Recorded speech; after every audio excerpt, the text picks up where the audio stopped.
The grandfather clock in the corner of the boardroom had a slight hitch in its swing. Every 60 seconds, right as the brass second hand climbed past the 8, there was a faint metallic scrape, the sound of aged gears resisting the oil. Eleanor Vance sat at the foot of the mahogany table, her fingers lightly resting on the cool edge of a manila folder. The wood beneath her fingertips was 80 years old, imported from Honduras by her late husband's father. It had been polished so many times that the grain looked like liquid amber beneath the harsh fluorescent lights her sons had installed over the weekend to modernize the space. Across from her, Julian was scrolling through his phone.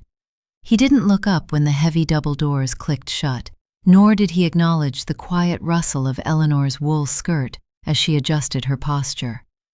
He was 38, wearing a charcoal three-piece suit that was slightly too tight around the shoulders, a tailor's mistake he refused to admit because the label was Italian.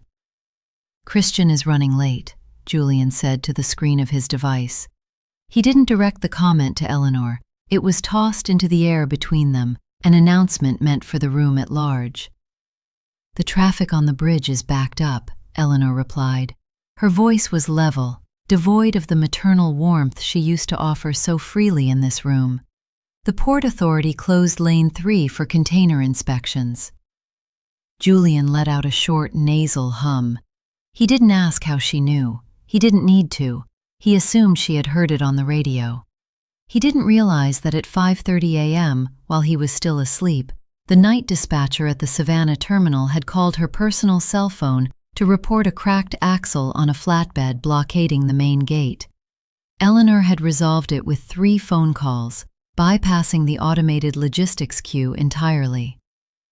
She watched Julian's thumb swipe upward on his screen. The blue light reflected off his polished signet ring, the one Arthur had given him for his graduation, a ring that was supposed to represent stewardship, not ownership. On the table between them lay 3 printed packets of the quarterly operational review. Eleanor had compiled them herself. She still used the heavy 24-pound bond paper, printing them on the LaserJet in her private office, because she knew the digital PDFs Julian preferred were rarely read past page 3. In her packets, the numbers were laid out in clean, manual columns. Fuel surcharges, birth reservation fees, union pension contributions. Julian's gaze briefly flicked to the packet nearest him. He pushed it aside with the tip of his Mont Blanc pen, just an inch, as if its physical presence was an annoyance. "We're transitioning to the cloud-based ledger by the end of the month, Mother," he said, his tone dripping with the patient condescension one might use with a stubborn child. "These paper handouts are a redundant expense. We talked about this." Eleanor looked at the document he had pushed away. On page 12, under the heading Mediterranean Route Adjustments, Julian's digital draft had listed a projected savings of $42,000 by bypassing the Genoa layover. He hadn't accounted for the regional pilotage tax that applied to vessels over 80,000 deadweight tons entering the alternate route. It was a classic oversight, one that would cost the firm $96,000 in penalties by mid-quarter. She opened her mouth to speak, her throat tightening slightly. The correction sat on the tip of her tongue, a simple explanation of maritime tax law that would save them nearly 6 figures. Then she looked at Julian's face. He was smiling at a text message, his teeth small and white, his expression filled with the easy, unearned confidence of a man who had never had to secure a line of credit with his own house as collateral. Eleanor closed her mouth. She calculated the energy. To explain the Genoa pilotage tax would require 20 minutes of explanation. Julian would interrupt her twice. He would call her formulas archaic. He would tell her that the software they bought from the consultants in Atlanta had already factored in regional variances. Let the software pay the fine, she thought. She rested her hands back on her lap, her left thumb tracing the smooth gold band of her wedding ring. Of course, Julian. We can discuss the digital transition once Christian arrives. The door clicked open. Christian slipped in, smelling of cold rain and damp wool. He was 34, his hair slightly damp from the parking lot, his tie slightly askew. Unlike Julian, Christian couldn't quite carry the weight of his own arrogance. It sat on him like an oversized coat. He didn't look Eleanor in the eye as he took his seat on the right side of the table, halfway between his brother and his mother. "Sorry," Christian muttered, pulling a sleek leather portfolio from his briefcase. The port was a mess, some issue with a flak bed. "Mother said it was lane 3, Julian said, finally putting his phone face down on the mahogany. "You should have taken the back terminal road." "I didn't know the gate code for the back road," Christian said, his voice laced with irritation. "They changed it last week." "It's the same code we've used for 4 years, Christian," Julian sighed, shaking his head. Eleanor watched them. The gate code wasn't the same. She had changed it on Thursday after a routine security audit revealed 3 terminated subcontractors still had access. She had sent the new code to the operations alias on Friday afternoon. Neither of them had opened the email. She did not offer the code now. She sat in the silence that followed, watching Christian try to smooth down his damp hair with the palm of his hand. "Well," Julian said, drawing the word out as he straightened his posture. He reached into his breast pocket and pulled out a pair of reading glasses, sliding them onto his nose with a deliberate, theatrical slowness. "Since we're all here, we should get started. We have a lot of ground to cover before the board meeting tomorrow morning." He didn't open his packet. He didn't look at the printed sheets Eleanor had prepared. Instead, he pulled a single folded sheet of high-grade paper from his portfolio. It wasn't the company letterhead, it was the heavy, cream-colored stock of a private legal counsel. Christian shifted in his seat, his leather chair groaning softly. He picked up his pen, clicking it once, then twice, before Julian shot him a sharp look. Christian let the pen drop to the table. "Mother," Julian began, his voice dropping into a register that was meant to sound solemn, perhaps even sympathetic. "We need to talk about the transition phase of the business, specifically your role going forward." The hum of the mini-fridge in the corner seemed to grow louder in the pause that followed. A single drop of condensation ran down the side of the silver water pitcher in the center of the table, leaving a dark, narrow track on the polished wood. Eleanor did not move. She did not blink. She simply watched her eldest son, her face a pale, unreadable mask, waiting for the first blow to land. The cream-colored paper slid across the mahogany table with a dry, whispering slide. It stopped precisely 3 inches from Eleanor's manila folder. Julian's fingers remained on the edge of the sheet for a second too long, his manicured nail tapping the heavy bond paper once before he drew his hand back. "We've had some very productive conversations with the legal team over at Harrison and Croft," he said, adjusting his cuffs, "and with Uncle Charles. We all agree that Vance Logistics is entering a volatile transitional cycle. The international shipping lanes are consolidating, the domestic freight rates are dropping. To survive, the firm needs a leaner, more agile executive structure."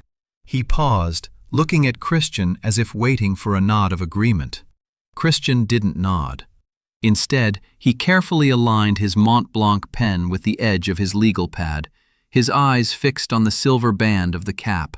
"What Julian is trying to say, Mother," Christian murmured, his voice softer than his brother's, almost apologetic, "is that the physical demands of the daily operations are, well, they're changing.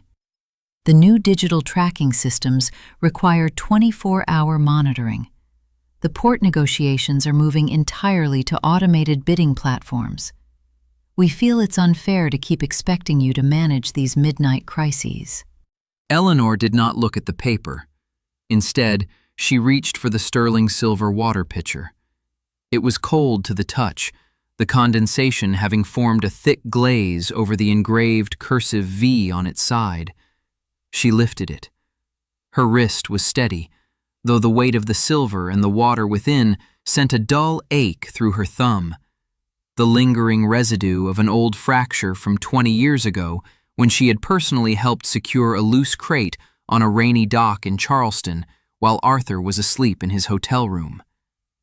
She poured the water into her small crystal tumbler. The sound of the stream hitting the glass was the only noise in the room, a clear, ringing tone that rose in pitch as the water neared the rim. She stopped exactly a quarter-inch from the top, not a drop spilling onto the polished mahogany. She set the pitcher down. "A leaner executive structure," she repeated.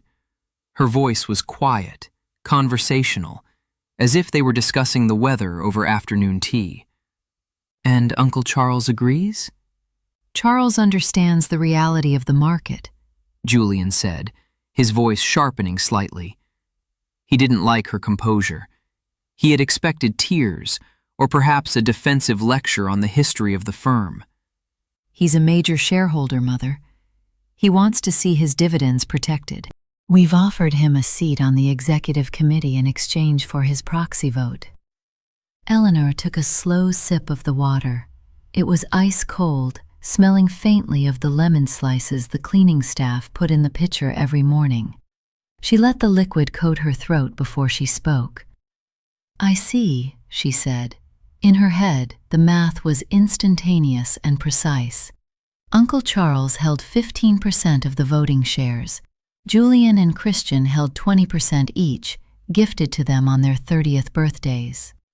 Eleanor held 45%. With Charles's proxy, the boys had 55% of the board. They had the majority. They had spent the last 3 months, perhaps longer, whispering to Charles in his retirement villa in Cabo, painting her as a stubborn relic of a bygone era who was holding back their inheritance. "And what exactly is the proposal, Julian?" she asked. Julian cleared his throat, reaching down to slide the paper another inch closer to her. "We're calling it an emeritus advisory transition. You would retain your title as founder's liaison. You would have a quiet office on the 3rd floor, the one overlooking the courtyard, and a generous retirement stipend. We've structured it to ensure your comfort." "A stipend," Eleanor said. "300,000 a year," Christian chimed in, leaning forward, his face eager. "For 5 years, and we'll maintain your health insurance under the corporate plan. It's a very generous package, Mother. Most firms our size would have transitioned to a non-family CEO years ago without this kind of grandfathered security." Eleanor didn't look at Christian. She looked at Julian. "And my salary?" Julian's eyes flicked to his phone, then back to her. "The current executive salary of $850,000 is no longer sustainable for a non-operational role, Mother. The savings from your salary reduction will be reallocated to our digital infrastructure budget. We're hiring a new chief technology officer from Atlanta next month." The savings wouldn't go to a CTO, Eleanor knew. She had seen the preliminary bonus structure Julian had drafted on the shared network drive 3 weeks ago, a draft he thought he had encrypted, but had saved in a public folder named admin_archived. The combined bonuses for the co-CEOs, Julian and Christian, were scheduled to increase by exactly $275,000 each, starting next quarter. She looked at the cream-colored paper.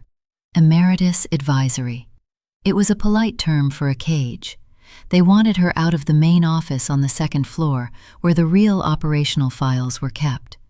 They wanted her away from the daily port logs. Most importantly, they wanted her off the phone lines. "You've put a great deal of thought into this," Eleanor said, her hand resting beside her glass.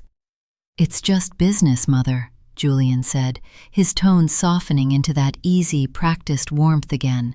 He thought he had won. He thought the silence meant she was submitting to the inevitable weight of their majority. "We have to look to the future. Dad would have wanted us to scale. He always said the worst thing a company can do is stand still." Eleanor felt a faint, cold amusement flare in her chest. Arthur had never said that. Arthur had been a man who believed in the concrete reality of a signed manifest and a physical handshake. He had died in a chair not 3 feet from where Julian was currently sitting, his heart giving out while he was reviewing the fuel invoices for the winter of 2012. He had trusted his sons because they carried his name, but he had trusted Eleanor because she was the only one who actually knew how to calculate the deadweight tonnage of a dry bulk carrier without looking at a manual. She looked down at her folder. Inside were the private mobile numbers of the 7 regional directors of the International Longshoremen's Association. None of those numbers were in the corporate database. They were written in blue ink on the back of an old calendar page she had kept in her desk drawer for 12 years. Those men didn't answer emails from Vance Logistics. They answered calls from Eleanor, usually on Sunday nights when they were having a beer on their back porches. She calculated the energy it would take to fight them. She could call Charles. She could remind him of the time she had personally covered his gambling debts in Nassau in 1998 to keep his name out of the local papers. She could hire her own attorneys, drag this into a probate dispute, and tie up the board for 18 months. But the energy required for a public war was immense. It would leave her exhausted, her name dragged through the local business journals, her sons looking like victims of an overbearing mother who couldn't let go of the reins. And for what? To save a company that they were determined to run into the ground anyway? She looked at Julian. His collar was slightly damp with sweat, despite the air conditioning. He was nervous. He was waiting for her to raise her voice. She didn't. She let the silence stretch, listening to the grandfather clock scrape past the 8 once more. "I will need 48 hours to review the document," Eleanor said, her voice dry and steady, "and to consult with my own financial advisor." Julian's shoulders dropped slightly, a subtle release of tension he didn't realize he was showing. "Of course, that's entirely reasonable. We want you to be comfortable with the terms, Mother." "Yes," Eleanor said, her eyes drifting to the window, where the rain was beginning to streak the glass in long gray lines. "Comfort is very important." The office corridors of Vance Logistics were always drafty after 6 o'clock, once the central heating system automatically shifted into its energy-saving night cycle. A low, hollow whistle traveled through the ventilation shafts, carrying the faint metallic scent of damp rust and old floor wax. Eleanor sat behind her desk on the 2nd floor. Her office was different from the rest of the executive suite. Julian and Christian had gutted their rooms 2 years ago, replacing the plaster walls with floor-to-ceiling glass and the heavy wood with white laminate desks that always seemed to show grease marks from their fingers. Eleanor had kept her dark walnut roll-top desk, a piece her father had bought at an estate sale in 1964. The only illumination in her room came from the green glass shade of her banker's lamp. It cast a warm, emerald pool of light across the green blotter, leaving the corners of the room in deep, velvety shadow. Slowly, deliberately, Eleanor opened the bottom left drawer of the desk. The drawer didn't glide on steel runners like modern office furniture. It slid with a heavy, wooden groan, the scent of cedar and dried lavender rising from the dark interior. Inside lay a stack of small, black-bound notebooks, each one secured with a thick, elastic band. She reached in and took out the top notebook. It was dated 2021. She flipped it open to the section marked S. There, in her neat, precise handwriting, was an entry for Sorensen Fuel Services. Beneath the name was a landline number, a personal mobile number, and a single circled detail. Wife's name, Martha. Anniversary, October 12th. Arthur had always laughed at her for keeping these details. "We pay them on time, Elle," he would say, patting her shoulder. "That's all the relationship they need." But Arthur hadn't been there the winter the diesel prices spiked by 40% in 3 weeks, threatening to halt their entire regional fleet. It was Eleanor who had called Sorensen on his personal line on a Saturday afternoon, asking after Martha's arthritis before quietly asking if they could secure 80,000 gallons at the pre-spike rate. Sorensen had agreed, sealing the deal with a verbal promise over the phone. Vance Logistics had saved over $70,000 that month, a savings that Julian had later presented to the board as a strategic procurement victory of his own making. Eleanor ran her fingertip over the ink. The ink was dry, slightly faded, but perfectly legible. A sharp, high-pitched chime interrupted the silence. She didn't look up immediately. She let the phone on the desk ring 3 times before she reached out and picked it up. It was the private line, the one that bypassed the automated receptionist downstairs. "Eleanor," a voice said. It was dry, raspy, and smelled metaphorically of cheap cigars. It was Marcus, the senior night supervisor at the Savannah rail yard. "We got a problem with the CSX manifest for the morning run. They're saying the clearance numbers don't match the new digital port system. They're threatening to hold the whole block of 5 containers until Tuesday." Eleanor looked at the grandfather clock on her wall. It was 6:42 p.m. Normally, she would have grabbed her coat, called the CSX night manager, a man whose son she had helped get an internship at a local shipping firm, and cleared the discrepancy within 20 minutes. The 5 containers held $70,000 worth of medical-grade tubing for their largest client, Apex Health. If those containers were held until Tuesday, Apex's production line in Charlotte would grind to a halt by Saturday. "Marcus," Eleanor said, her voice calm, devoid of the urgent energy that usually characterized these calls. "Yeah, Eleanor? You want me to send you the digital manifest?" "No, Marcus," she said softly. "You should call Julian. He's the co-chief executive officer now. He handles the digital portal integration." There was a long pause on the other end of the line. The only sound was the distant, rhythmic clanging of steel couplers from the rail yard over the speaker. "Julian?" Marcus sounded confused, almost suspicious. "Every time I call Julian, he tells me to file a support ticket through the enterprise dashboard. The CSX guys don't do support tickets, Eleanor. They want a signature or a clearance code, right now." "I understand," Eleanor said. She reached out, her finger gently smoothing the corner of the black notebook. "But Julian is managing the logistics optimization. He was very specific about it during our meeting this afternoon. I'm transitioning to an advisory role, Marcus. My authority on the operational portal has been restructured." "Restructured?" Marcus let out a low grunt. "What the hell does that mean? Are we moving the medical tubing or not?" "That is a decision for the new executive committee," Eleanor said. "I suggest you call Julian's personal mobile. He should be at the yacht club by now, but I'm sure he will want to handle this personally." "Eleanor." "Good night, Marcus," she said, and gently placed the receiver back on its cradle. The silence returned to the office, heavier this time. Almost immediately, her personal cell phone buzzed on the blotter. It was a text message from Christian. "Mother, Julian wants to make sure we have your signature on the transition draft before the board arrives at 9 a.m. tomorrow. Let us know if you need any adjustments to the wording." Eleanor looked at the glowing screen. She didn't type a reply. She set the phone down, face down, on the green leather blotter. She turned back to the roll-top desk.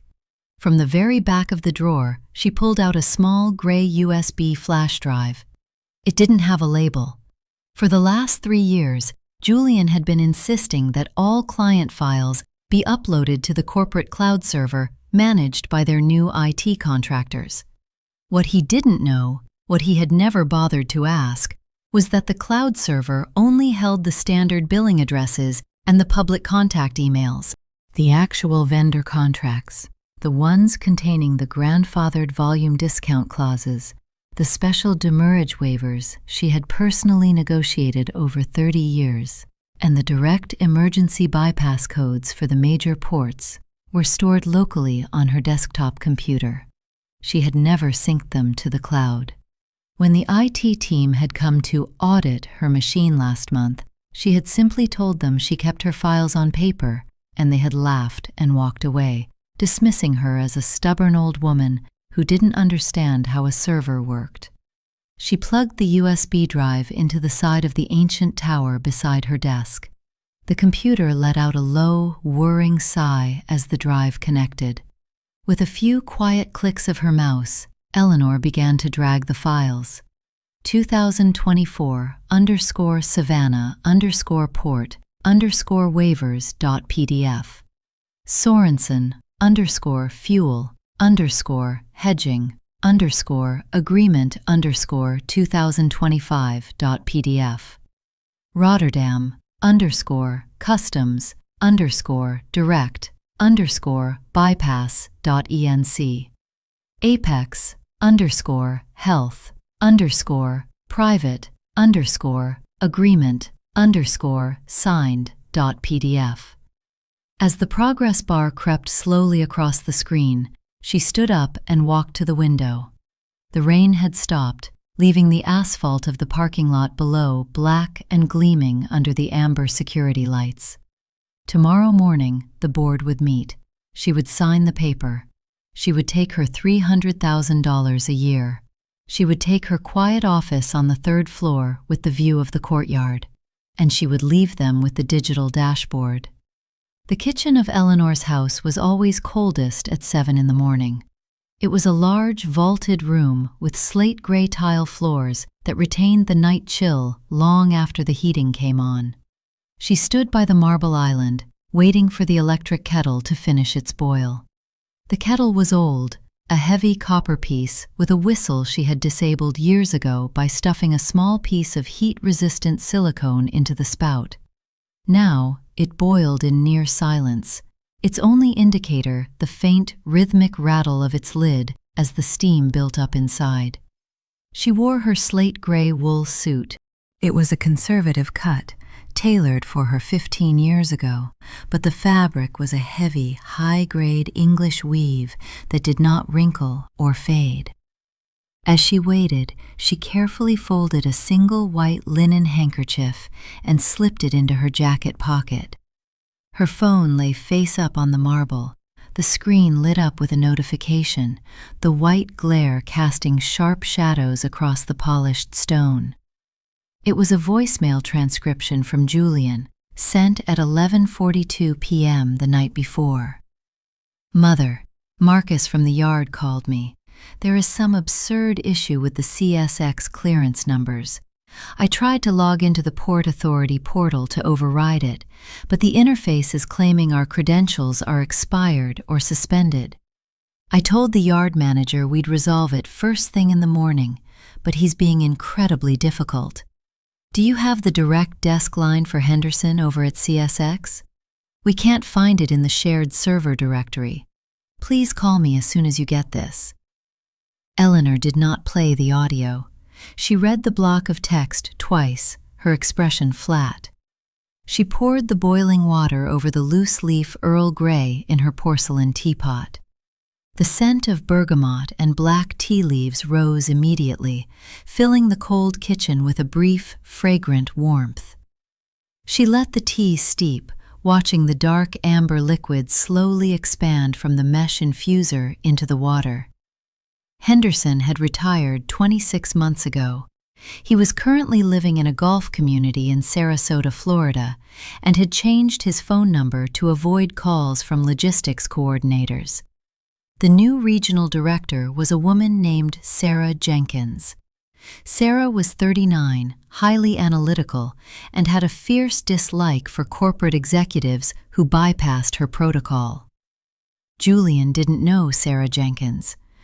When Julian had attended the Regional Port Authority dinner in Savannah last year, he had spent the entire evening at the bar with the marketing directors from the shipping lines, trying to pitch them on his digital integration strategy. Eleanor, meanwhile, had spent 3 hours sitting at a quiet corner table with Sarah, listening to her talk about the challenges of upgrading the rail yard's switching yard during the winter freeze. Eleanor had Sarah's personal mobile number written in her black notebook. She picked up her phone, unlocked it, and cleared Julian's notification. She did not call him. She did not text him. At 7:45 a.m., her driver arrived. It was Arthur's old driver, Frank, a man of 65 who had been with the family since the boys were in middle school. He stood by the back door of the black sedan, his cap tucked under his arm, his shoulders slightly hunched against the morning drizzle.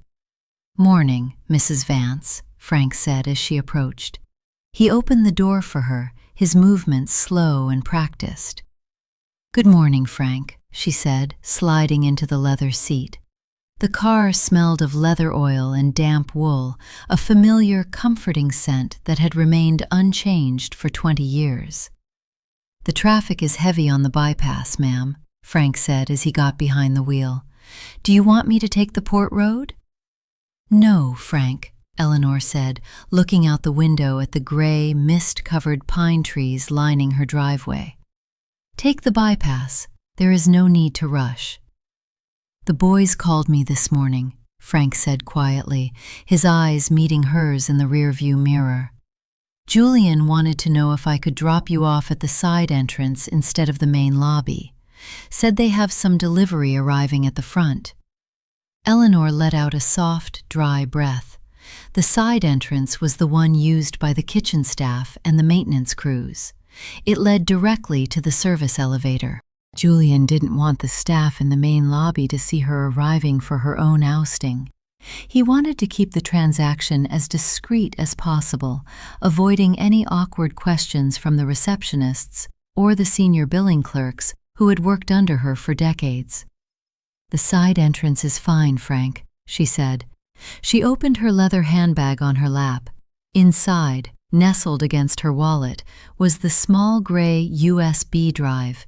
It was light, almost weightless, yet it held the operational structure of the entire enterprise. Without those files, the new digital system Julian had purchased for $400,000 was nothing more than a hollow shell. It could track the trucks, and it could send automated invoices, but it could not negotiate the demurrage fees. It could not bypass the port inspections. It could not convince the Longshoremen's Union to work an extra 2 hours on a Friday night to unload a delayed vessel before the weekend penalty rates kicked in. The automated system was designed for a perfect world. Eleanor's world was one of broken axles, union disputes, sudden coastal gales, and old men who only kept their promises because they respected the woman who asked. She closed her bag, the brass clasp clicking shut with a heavy metallic snap. She looked down at her watch. It was 8:12 a.m.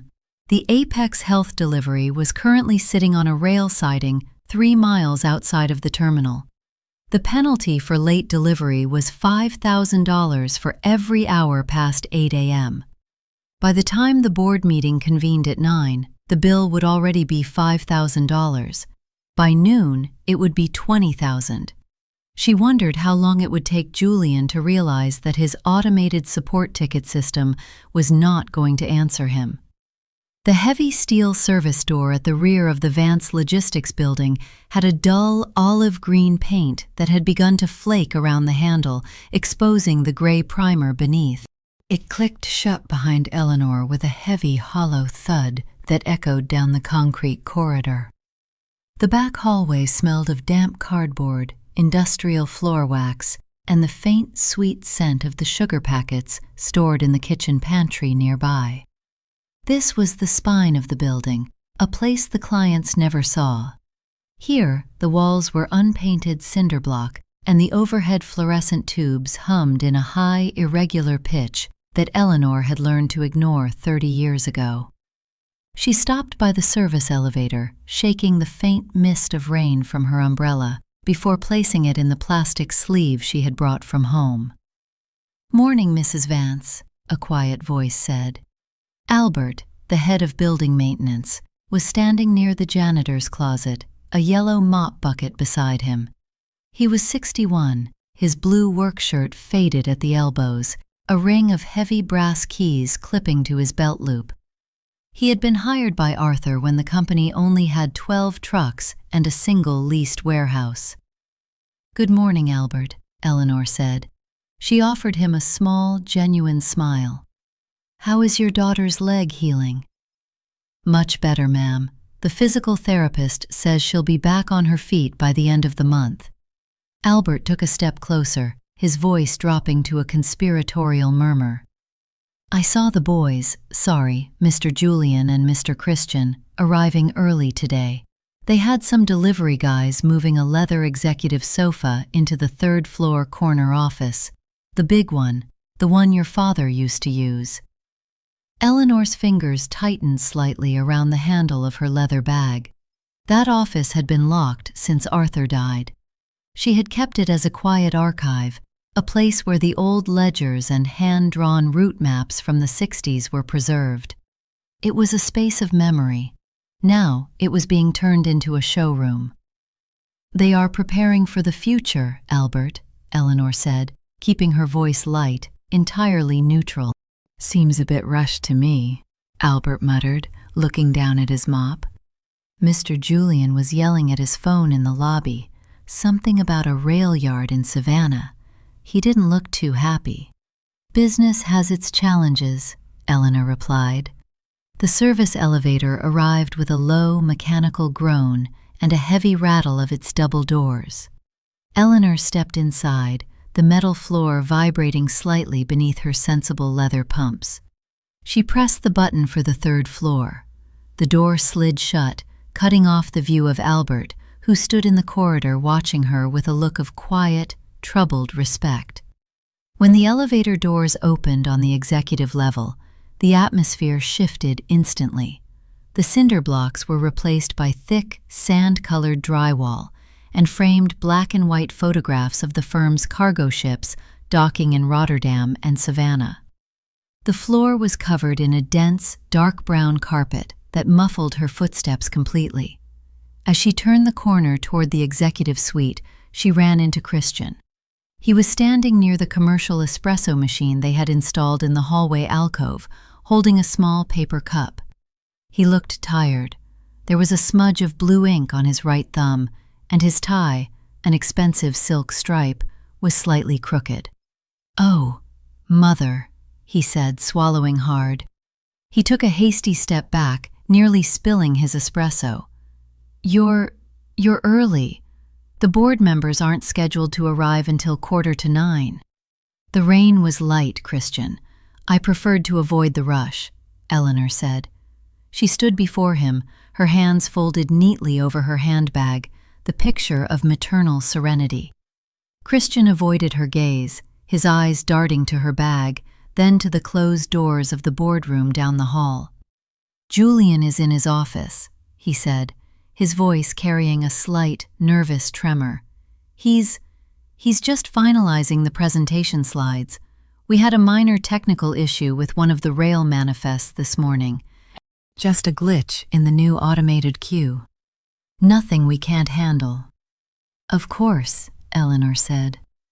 "The new systems are bound to have a few adjustments during the integration phase." "Exactly," Christian said, nodding rapidly, seemingly relieved by her lack of suspicion. "Exactly. It's just a learning curve. Julian's got the IT support team from Atlanta on a conference call right now. They're running a diagnostic on the Port Authority API. It's all very streamlined." Eleanor watched his throat move as he swallowed another sip of espresso. She did not tell him that a diagnostic on the API would do nothing. The Port Authority's automated queue didn't reject the clearance numbers because of a software glitch. It rejected them because the CSX yardmaster had manually flagged the container block for physical inspection after Marcus had reported the manifest discrepancy. The Port Authority system was designed to automatically lock out any login credentials associated with a flagged shipment until a physical signature from an authorized corporate officer cleared the hold. Julian's digital credentials were only 30 days old. He was listed on the registry as a co-chief executive, but the master clearance profile, the one tied to the Federal Security Clearinghouse that could override an inspection flag without a 10-day waiting period, was registered solely under Eleanor's personal Social Security number and her biometric key.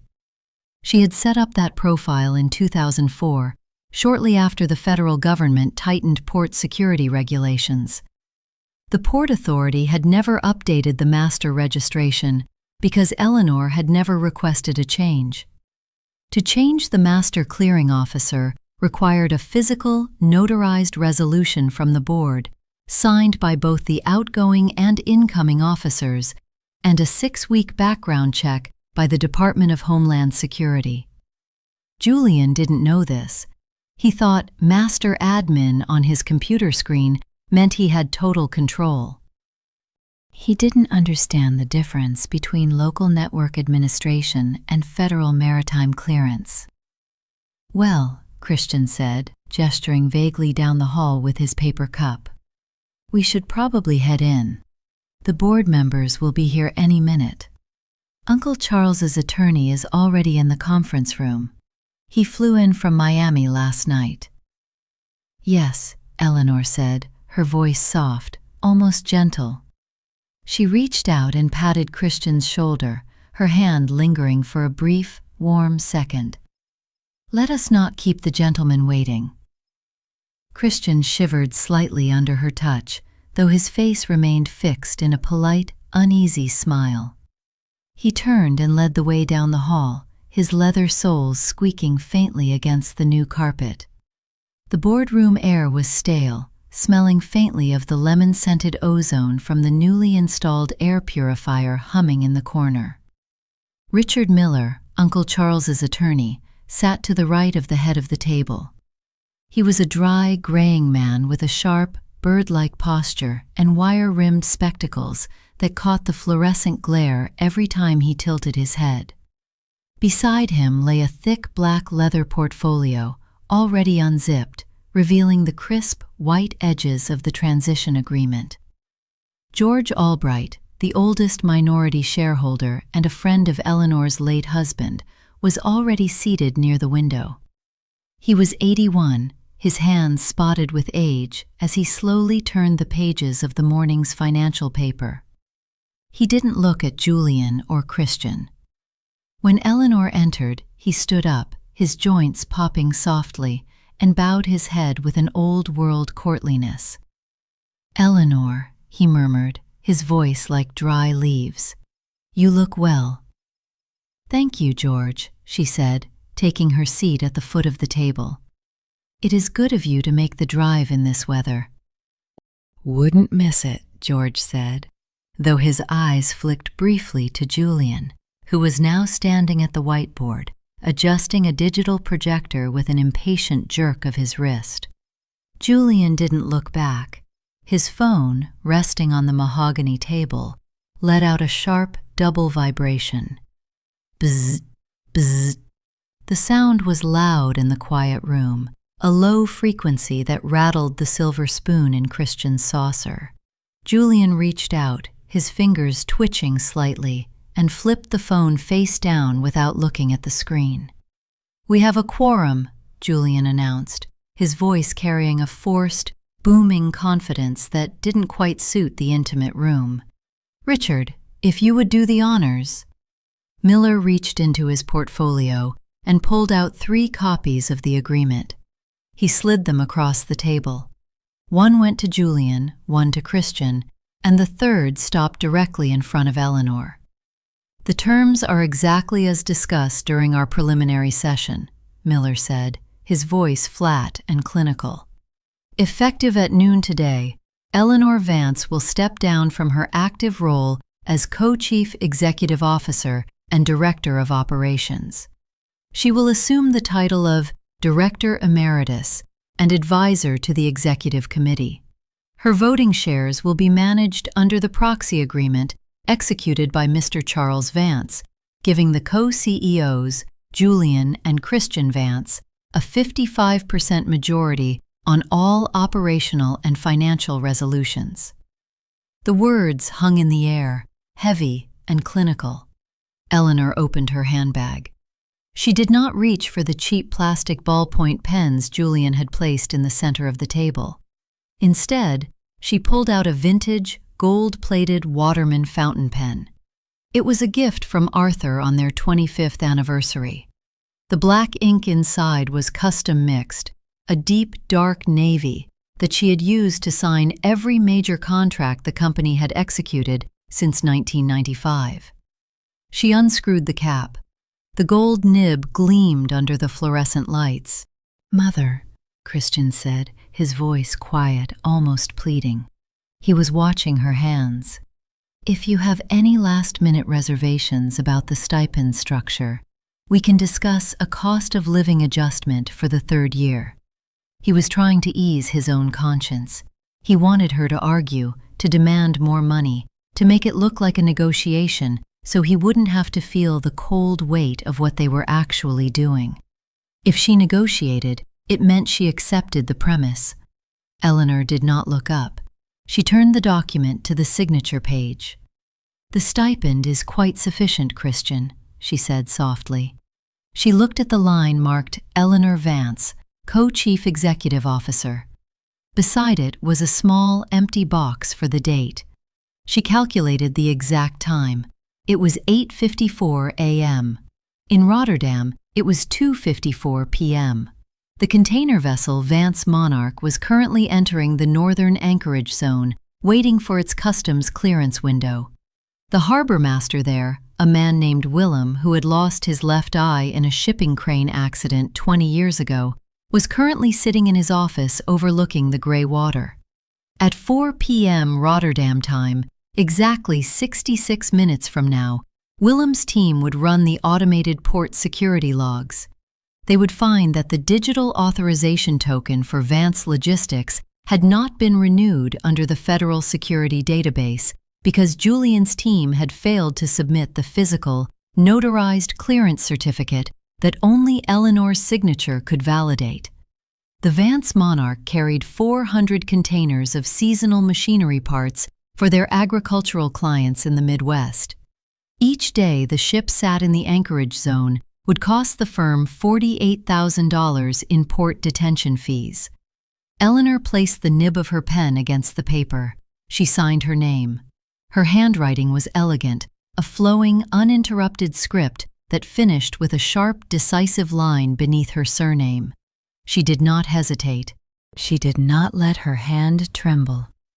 She signed all 3 copies, then carefully screwed the cap back onto the gold Waterman pen, the threads clicking into place with a quiet, satisfying snap. She slid the documents back toward Miller. "There," she said, her voice gentle, almost soothing. "It is done." Julian let out a breath he had been holding for several minutes. A wide, triumphant smile spread across his face, though his eyes remained cold, analytical. He reached out and grabbed his copy, flipping through the pages as if to verify that her ink was indeed real. "Excellent," Julian said, standing up. He looked at Christian, then at Miller, his posture expanding. "This is a historic day for Vance Logistics. We are officially entering the next phase of our global expansion. I want to thank you, Mother, for your cooperation. Your legacy is secure with us." His phone buzzed again on the table. Bzz, bzz. This time, Julian picked it up. He glanced at the screen, his smile faltering for a fraction of a second. He quickly cleared the notification and slid the device into his trousers pocket. Eleanor watched his pocket vibrate again, a muffled, rhythmic pulse against the fine gray wool of his trousers. "The board meeting is adjourned," Julian said, his voice slightly higher than before. "Christian and I have a press release to coordinate with the local business chronicle.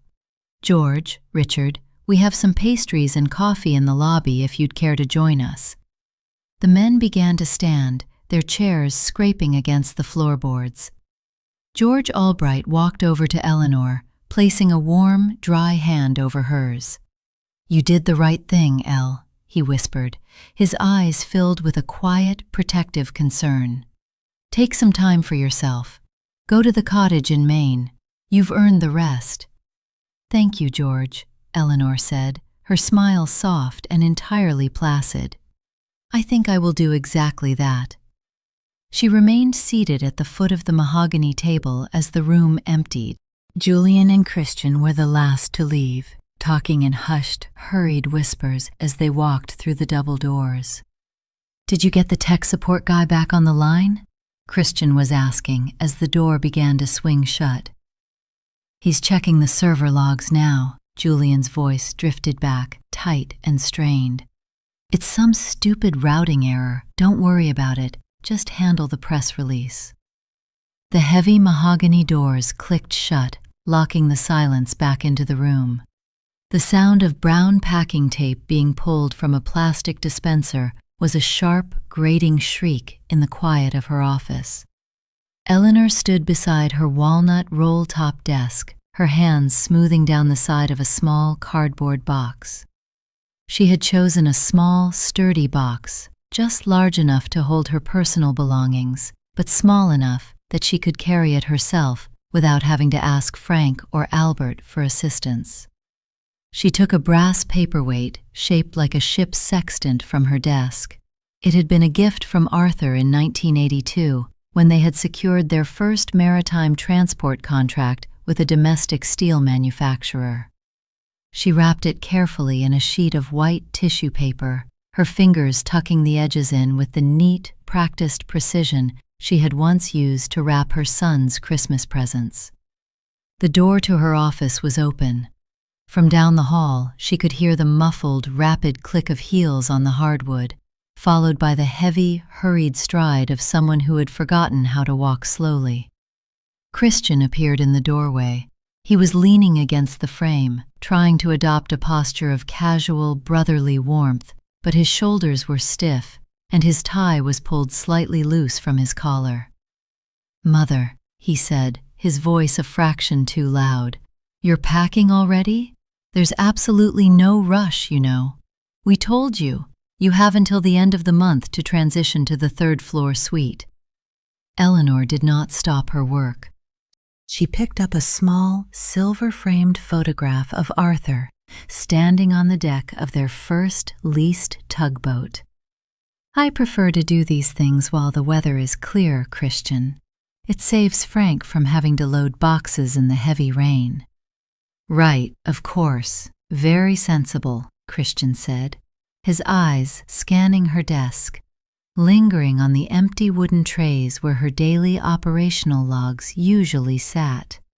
He cleared his throat, his hand moving to adjust his watch strap. "By the way, Julian was just trying to finalize the clearance schedule for the afternoon arrivals. We were looking for the Rotterdam Customs authorization file. The digital archive seems to have a corrupted metadata tag. Or perhaps it was saved under a different directory?" Eleanor placed the framed photograph gently into the box, nesting it securely between the wrapped paperweight and a stack of her personal stationery. "The Rotterdam file," she said, her tone light, almost thoughtful. "Willem's registry?" "Yes, exactly," Christian said, taking a step into the room, his face brightening with a brief, desperate hope. "Willem. The agent over there is being remarkably obstinate today. He's refusing to authorize the monarch's birth until we upload the verification token. Julian's been on the phone with the IT coordinators in Atlanta for the last 40 minutes, but they're saying the token has to be generated from a local workstation that has the security certificate installed." Eleanor took a roll of green velvet ribbon from her drawer. the ribbon she used to tie the holiday cards she sent to their 50 most loyal clients every December. She placed it in the box.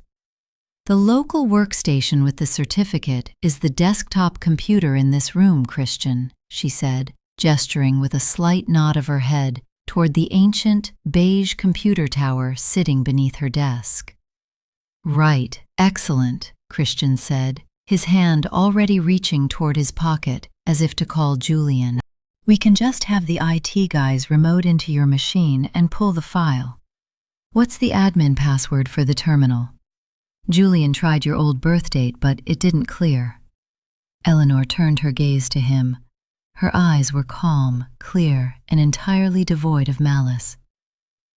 "I changed the administrator password on Friday morning, Christian," she said softly, "during my weekly security review, before the transition agreement was finalized." Christian's hand froze halfway to his pocket. His mouth opened slightly, then closed. He let out a short, nervous laugh. "Right, security, very smart.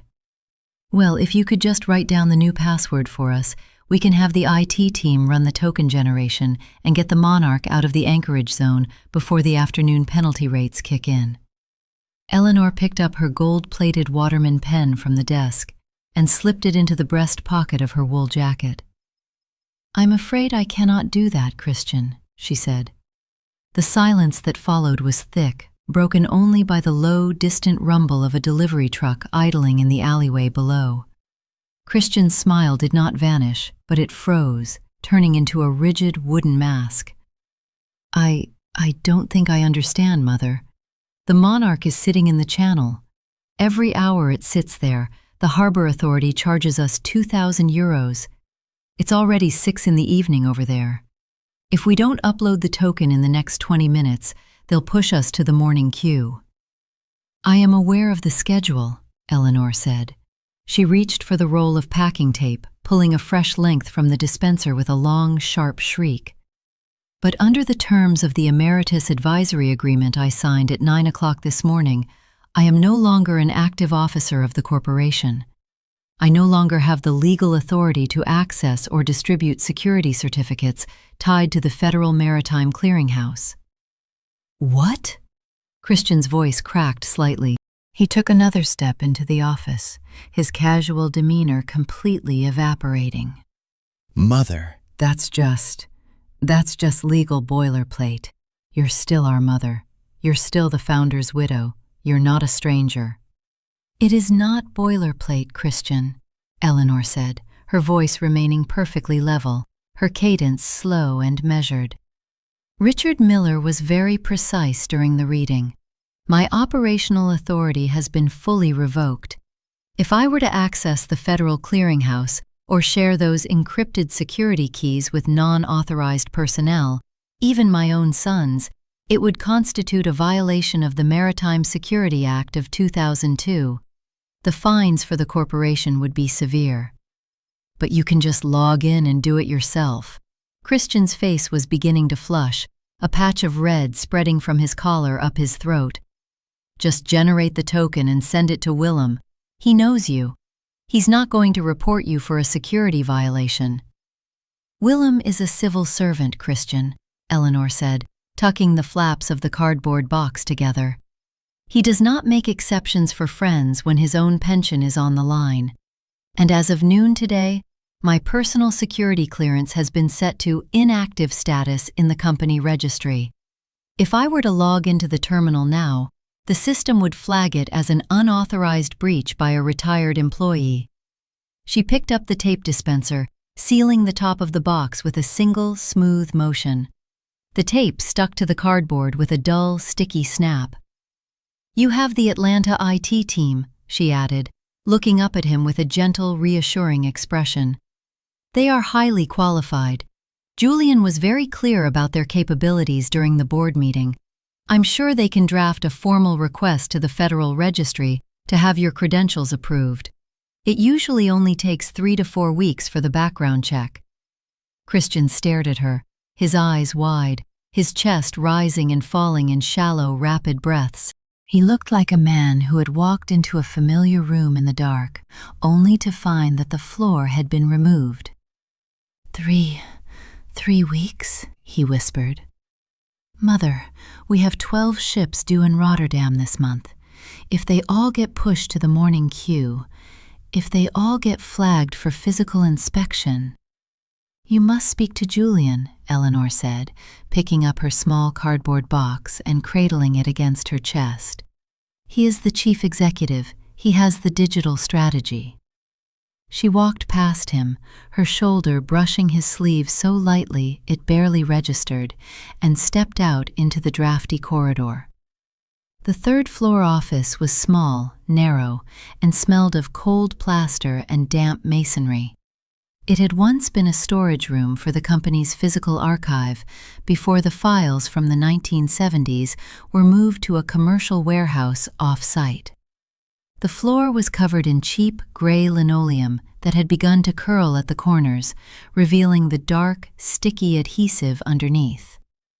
Eleanor stood by the single window. It was small, set high in the wall, and looked down into the narrow, brick-paved courtyard where the building's air conditioning units sat. The rain had started again, a steady, gray drizzle that pooled on the flat metal tops of the compressors. Drip, drip, drip. The sound was hollow, rhythmic, and incredibly clear through the thin, single-paned glass.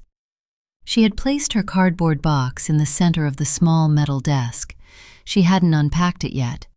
The only object she had removed was the brass paperweight, which now sat on the windowsill, its polished surface catching the gray, dull light from the courtyard. The heavy oak door did not click open. It swung back with a violent rattle that sent a shudder through the thin drywall. Julian stood in the doorway.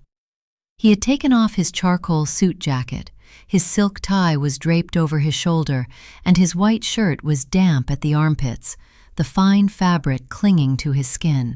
His hair, usually parted with mathematical precision, was disheveled, several strands falling over his forehead. He was holding his iPad in one hand and his phone in the other, both screens glowing in the dim light of the corridor behind him. "What is this?" Julian demanded. He didn't raise his voice, but it was tight, vibrating with an intense, shaking anger that he was trying, and failing, to control. "What did you do to the terminal on the second floor?" Eleanor did not turn around immediately. She let her gaze linger on the wet brickwork of the courtyard for a moment longer before she slowly faced her eldest son. "I did nothing to the terminal, Julian," she said, her voice soft and even. "It is exactly where it has always been." The IT team from Atlanta just tried to run an administrative bypass on the local drive to extract the Rotterdam clearance keys, Julian said, taking 3 rapid strides into the small room. He stopped just short of the metal desk, his knuckles white as he gripped his tablet. The moment they ran their recovery script, the entire system locked down. It's demanding a BitLocker recovery key, a 32-character alphanumeric string. Our IT director says the drive is fully encrypted. He says if we try to brute force it, the security protocol will wipe the sector headers. We'll lose everything. Eleanor nodded slowly, as if he were explaining a minor, uninteresting detail about the office copier. Yes, that is the standard military-grade encryption protocol required by the Department of Homeland Security for all terminal networks handling international port clearances. I had it installed in 2018 after the Port Authority Security Directive. "Why didn't you give us the recovery key?" Julian's voice cracked, rising in pitch. "You knew we were taking over the operations today. You signed the agreement, Mother. You agreed to hand over all corporate assets, including the hardware and the data." "I did hand them over," Eleanor said. She took a step toward the desk, her movements slow and deliberate. "The hardware is in my old office. The data is on the drive. I have not removed a single byte of information from the premises. Don't play word games with me, Julian snapped, slamming his iPad down onto the metal desk. The metal top let out a loud, hollow clang that echoed off the bare plaster walls. Without the recovery key, the drive is a brick. The Rotterdam Harbor Authority has already pushed the Vance Monarch to the secondary queue. Willem's office is closed. The night shift supervisor just told our logistics desk that if we don't present the clearance token by 8 a.m. Rotterdam time, they are going to redirect the ship to the outer harbor for a full cargo inspection. He leaned over the desk, his face red, his eyes wide. Do you have any idea what that means? A full inspection takes 5 days. They have to unload every single container, run them through the X-ray scanners, and verify the manifests line by line. It will cost us $48,000 a day in anchorage fees, not to mention the contract penalties for Apex Health. Apex is already calling the front desk every 15 minutes because their shipment of medical tubing is sitting on a CSX siding in Savannah. They're threatening to cancel their entire shipping contract with us by Friday if those containers aren't on a truck by tomorrow morning. Eleanor looked down at the iPad on her desk. The screen showed a dashboard filled with red warning indicators. The digital interface Julian was so proud of was currently lit up like a Christmas tree, every route segment from Savannah to Rotterdam blinking in angry crimson hues. That sounds like a very complex operational challenge, Julian, she said softly. It's not a challenge, Mother. It's a disaster, Julian shouted, his control finally snapping. He grabbed the edge of her cardboard box, his fingers digging into the cardboard. And you're going to sit down at that terminal right now. You're going to type in that password and you're going to fix it. This is a direct instruction from the board. Eleanor did not flinch. She did not raise her hand to protect her box. She simply looked at Julian's fingers on the cardboard, then up into his frantic, sweating face. Julian, she said, her voice dropping into a quiet, cold register that made him freeze. I am no longer an officer of this company. You and Christian voted me out of my operational role at 9 o'clock this morning.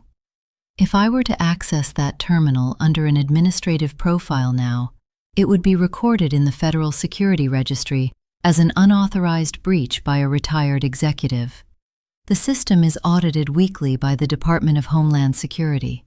Do you want to explain to the federal inspectors why an unauthorized person was generating security tokens for international cargo vessels? Nobody is going to check the audit logs for a routine clearance, Julian hissed, though his grip on the cardboard box loosened slightly. They will check them the moment a ship is delayed or redirected, Eleanor said.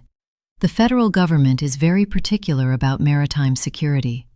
If they find a registry violation, they will suspend our corporate clearing license entirely. Then you won't just be paying $48,000 a day for the Monarch. You will have 40 vessels sitting in the Atlantic with nowhere to dock. Julian stared at her.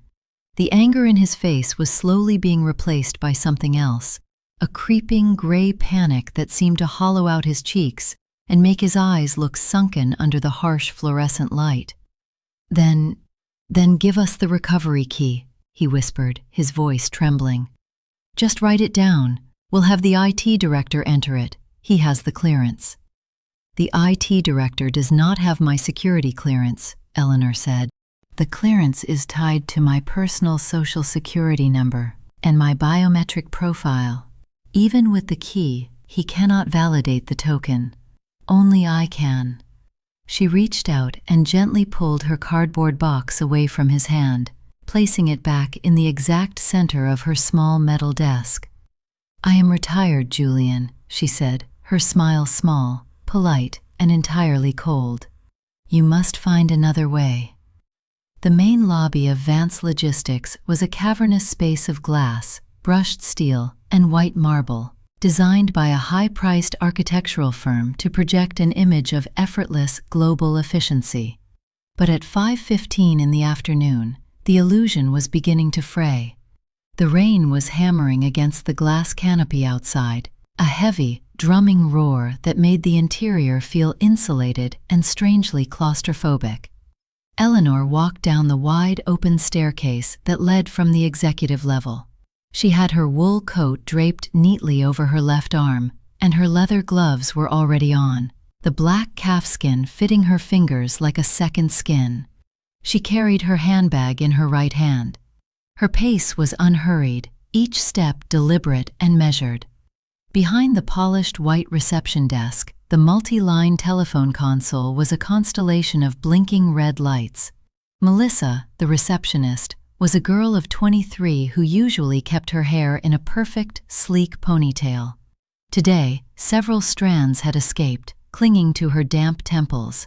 Her headset was slightly crooked, and her fingers hovered over the transfer buttons like someone trying to defuse a bomb. Vance Logistics, please hold.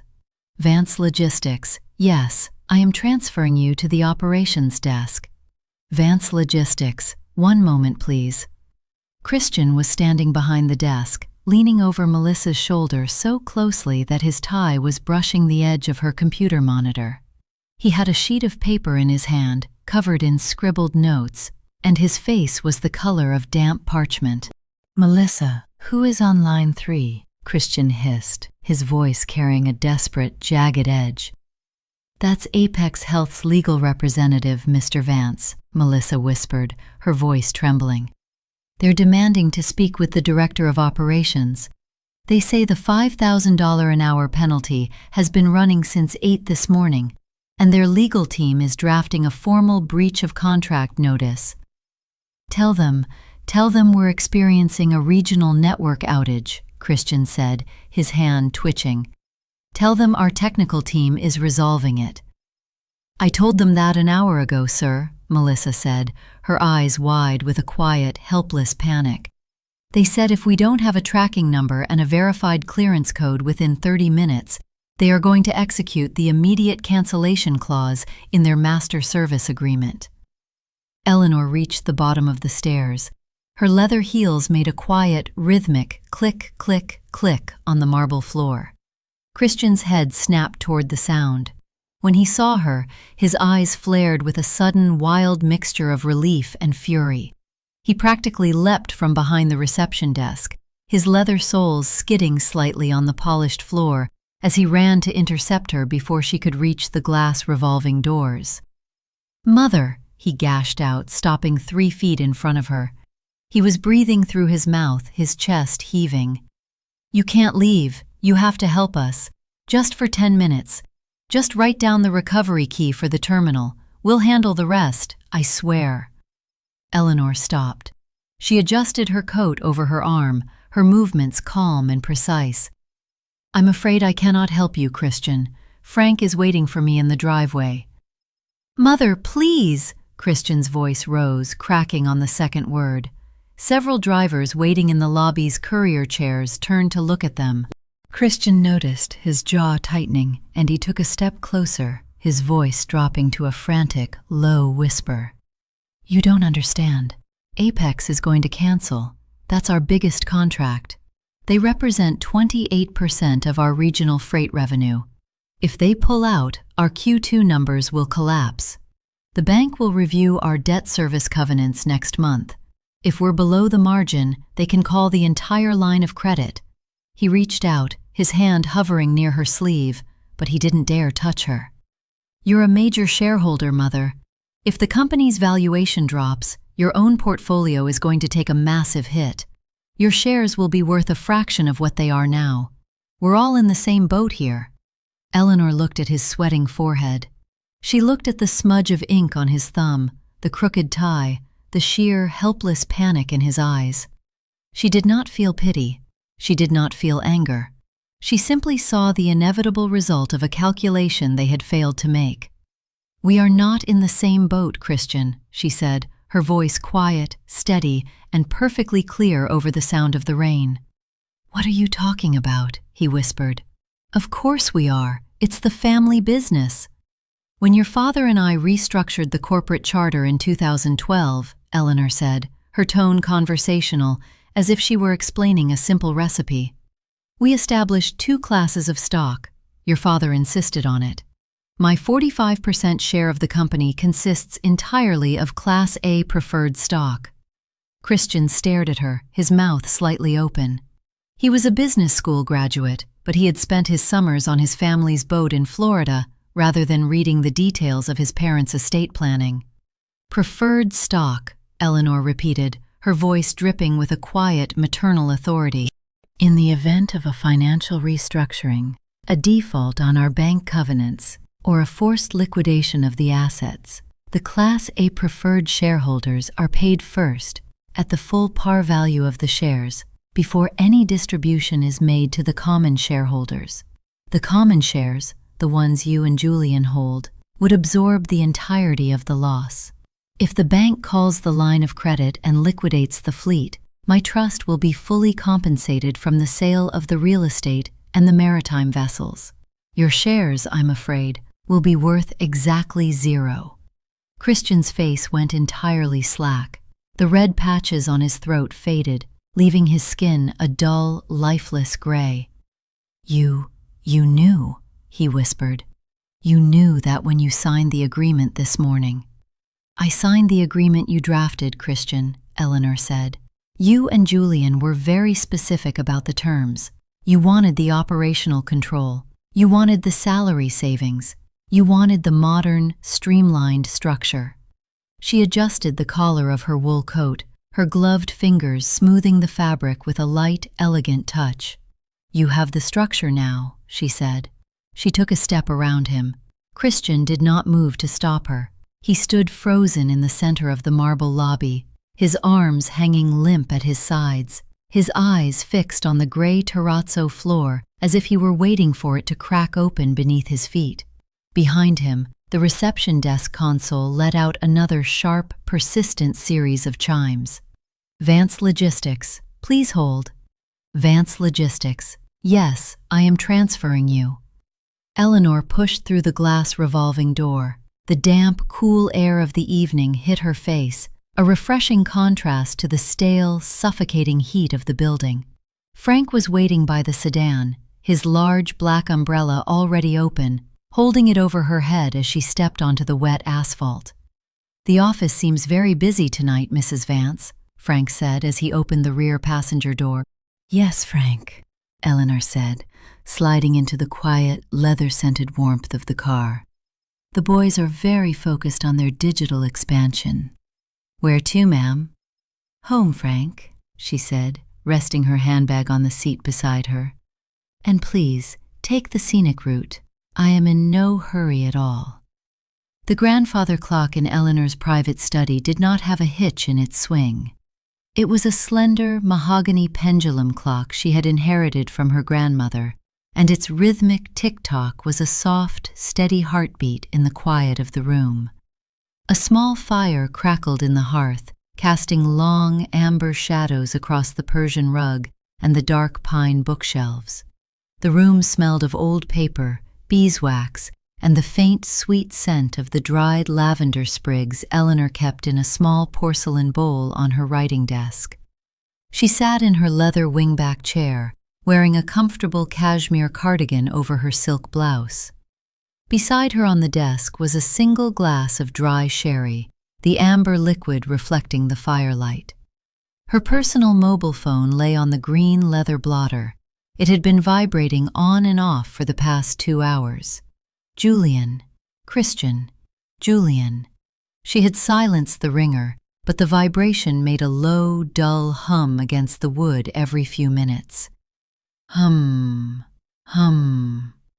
At 8:40, the vibration stopped for a short interval, replaced by the blinking blue light of a waiting voicemail. Eleanor picked up the glass of sherry, took a slow, warming sip, and then reached for the phone. She tapped the screen, setting the device on speakerphone before placing it back on the desk. "Mother?" Julian's voice emerged from the speaker. The corporate polish was entirely gone. He sounded hoarse, his breathing heavy and ragged, as if he had been running. "Mother, you have to call me back. The Rotterdam agent, Willem, he won't even take our calls anymore. He said we have to deal with the federal harbor master, and they told us the application process for a new security clearance token takes a minimum of 21 business days. We have 48 containers of premium Chilean grapes on the Monarch that will rot if they don't hit the temperature-controlled berths by tomorrow afternoon. The cargo insurance doesn't cover delays caused by administrative clearance failures. We'll be liable for the entire cargo value. That's $2.4 million, Mother. There was a pause on the recording, a heavy, static-filled silence where Eleanor could hear Julian's sharp intake of breath. And Apex officially sent the cancellation notice 50 minutes ago, his voice continued, dropping into a flat, dead register. They're invoking the immediate termination clause. They're transferring their entire account to Sterling Logistics. Christian is in his office. He's trying to call the bank to see if we can draw on the emergency line of credit to cover the Rotterdam port fees, but they're asking for the updated Q2 projections, and we don't have them because the local terminal drive is still encrypted. Please, Mother, call me. We need the recovery key. The voicemail ended with a sharp digital beep. Eleanor sat in the quiet study, her fingers lightly tracing the rim of her sherry glass. $2.4 million for the Chilean grapes, $700,000 for the Apex penalty. By Friday, the bank would freeze their operational accounts to protect their outstanding loans. The company's liquid reserves would be wiped out in less than 72 hours. She opened the middle drawer of her writing desk. Inside lay her private Rolodex, the physical one she had brought from her office. She turned the wheel to the letter S. She picked up her landline phone, the private analog line she had installed 20 years ago that did not go through the company's digital PBX system. She dialed a 10-digit number from memory. It rang twice before a deep, calm voice answered. "Sterling," the voice said. It was Thomas Sterling, the founder and owner of Sterling Logistics, their largest regional competitor. Thomas was 72, a man Eleanor had known since they were both junior clerks at the Savannah docks in the late 1970s. "Thomas," Eleanor said, her voice warm, steady, and entirely relaxed. "It's Eleanor Vance." A short, genuine chuckle came over the line. "Eleanor, I was wondering when I'd hear from you. My billing desk just received a very frantic, very formal transfer request from the legal team at Apex Health. They want us to take over their entire regional shipping schedule, starting tomorrow morning." "Yes," Eleanor said, leaning back in her chair. "I imagined they would." "They told me they were experiencing unspecified service failures with Vance Logistics," Thomas said, his tone dry and knowing. "But I know your work, Eleanor. You don't have service failures, not unless you want them." "I am no longer with Vance Logistics, Thomas," she said softly. "I signed my retirement agreement at 9 o'clock this morning.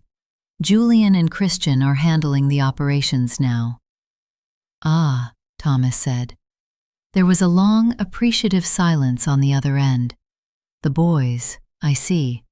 Well, that explains the CSX flatbed sitting on the siding and the Monarch sitting in the English Channel. The Regional Port Authority has been buzzing all afternoon. Everyone's wondering why Vance has suddenly lost its clearance tokens." "The boys have a very modern digital strategy," Eleanor said, her eyes watching the flames in the fireplace. "They believe the old systems are redundant." "They're idiots," Thomas said flatly. "But their misfortune is my gain, I suppose. Though I have to admit, Eleanor, my team is going to have a hard time securing the berths in Savannah on such short notice to handle Apex's volume. We don't have the grandfathered docking priority that Vance had." "You don't," Eleanor agreed, "but I do." "What do you mean?" "The Savannah terminal docking priority isn't held by the corporation, Thomas," Eleanor said, her voice dropping into a quiet, rhythmic cadence. It was granted under a personal maritime easement to Arthur and me in 1989 as part of the land use agreement for the South Terminal expansion. When Arthur died, the easement transferred solely to my personal trust. I have been leasing it back to Vance Logistics for $1 a year. Thomas let out a low, soft whistle. $1. The lease agreement contains an immediate termination clause if the corporation undergoes a change in executive control without my express written consent, Eleanor continued. Since I stepped down at noon today, the lease has officially terminated. The priority berths are currently vacant. She took a slow sip of her sherry. I would be happy to lease those priority berths to Sterling Logistics, Thomas, on a temporary basis, of course, say 12 months, in exchange for a 20% equity stake in your new Savannah terminal project. There was a long pause on the line. Eleanor could hear the distant tick of Thomas's own office clock, the silent calculation running through his mind. The Savannah terminal project was the largest expansion in Sterling's history, but they had been struggling to secure the necessary maritime easements to make it profitable. 20%, Thomas murmured. That's a steep price, Eleanor. It is, she agreed. But tomorrow morning you will have Apex's business, and by next week, when the other regional clients realize the boys cannot clear their cargo through Rotterdam, they will be looking for a firm that can. I have the personal numbers of the regional directors for Sorensen Fuel, the Georgia Agriculture Cooperative, and Piedmont Paper. They are waiting for my call. She let the silence hang in the air, thick, heavy, and full of a quiet, unshakable power. I'll have my legal team draft the easement lease tonight, Eleanor, Thomas said, his voice filled with a deep, professional respect. We can sign it over breakfast tomorrow, at the diner near the docks. 8 o'clock? 8 o'clock is perfect, Thomas, Eleanor said. I'll see you then. She hung up the phone. She picked up her glass of sherry, draining the last of the sweet, amber liquid. She stood up, walked to the French doors, and looked out into the dark garden where the rain was washing over the brick patio. Her phone on the desk buzzed once more. Julian. She didn't look at it. She turned off the study lamp, leaving the room illuminated only by the dying red embers of the fire, and walked upstairs to bed. The harbor diner was called the Blue Anchor, though the blue paint on the wooden sign had faded to a chalky gray after decades of salt wind. It sat on a wooden pier overlooking the Savannah River, its wide glass windows permanently clouded by a fine, greasy film and the steam of the kitchen. Outside, the morning was a thick, pale mist that swallowed the cranes of the nearby shipping terminal, leaving only their skeletal steel frames visible against the gray sky. Eleanor sat in the corner booth, where the red vinyl of the seat had been neatly patched with black duct tape. She had her wool coat draped over the back of the bench. A heavy ceramic mug of black coffee sat in front of her. She took a small pewter spoon and stirred in a splash of cream, watching the dark liquid turn the color of wet river clay. The diner smelled of bacon fat, wet wool, and the sharp, chemical tang of the industrial hand soap the dock workers used. Thomas Sterling arrived at precisely 5 minutes to 8. He was a broad-shouldered man, his face lined by years of sun and wind on the water, wearing a simple navy windbreaker over a blue cotton shirt. He carried a slim leather portfolio under his arm, its corners scuffed but clean. He slid into the booth across from her, his joints making a dry, cracking sound. He didn't order coffee. He simply reached out and tapped the leather folder. "Morning, Eleanor," he said. His voice was a low rumble, the cadence slow and steady. "I had my lead counsel work on this until midnight. He wasn't happy about the hours, but he likes his job, so he finished it." "Thank you, Thomas," Eleanor said, taking a sip of her coffee. The liquid was hot, bitter, and tasted faintly of the iron pipes of the old building. "I appreciate the speed." "The docks are talking, Eleanor," Thomas said, leaning forward, resting his thick forearms on the laminate table. "My night dispatcher says Julian's car was still parked in the executive lot at 4 this morning. Apparently, they brought in a secondary IT consulting group out of Charlotte. Some outfit that specializes in data recovery. They paid them $5,000 just to show up on a Tuesday night." Eleanor set her mug down with a quiet clink against the thick stoneware saucer. "A recovery group will not be able to bypass the Federal Registry, Thomas. The encryption on the terminal is hardware-bound. If they attempt to clone the drive, the sector headers will corrupt automatically. It is a security feature mandated for any terminal accessing the National Customs Database." "I figured as much," Thomas said, a slow, thin smile creeping across his weathered face. "The Charlotte guys left at 6 a.m. One of my boys saw them loading their gear back into their van. The tech lead looked like he'd been sucking on a lemon, didn't say a word to the security guard." He opened his leather portfolio, sliding a neat 5-page document across the table. Unlike Julian's flashy presentations, this document was printed on standard copy paper, held together by a single brass brad in the upper left corner. "This is the lease agreement for the Savannah Terminal docking priority," Thomas said, pointing a thick finger at Section 4. "We've structured it exactly as you requested. The easement lease is granted to Sterling Logistics for a term of 12 months, renewable at your sole discretion. In exchange, you receive 20% of the voting shares in our new South Terminal expansion project." Eleanor adjusted her reading glasses, her eyes scanning the neat columns of legal text.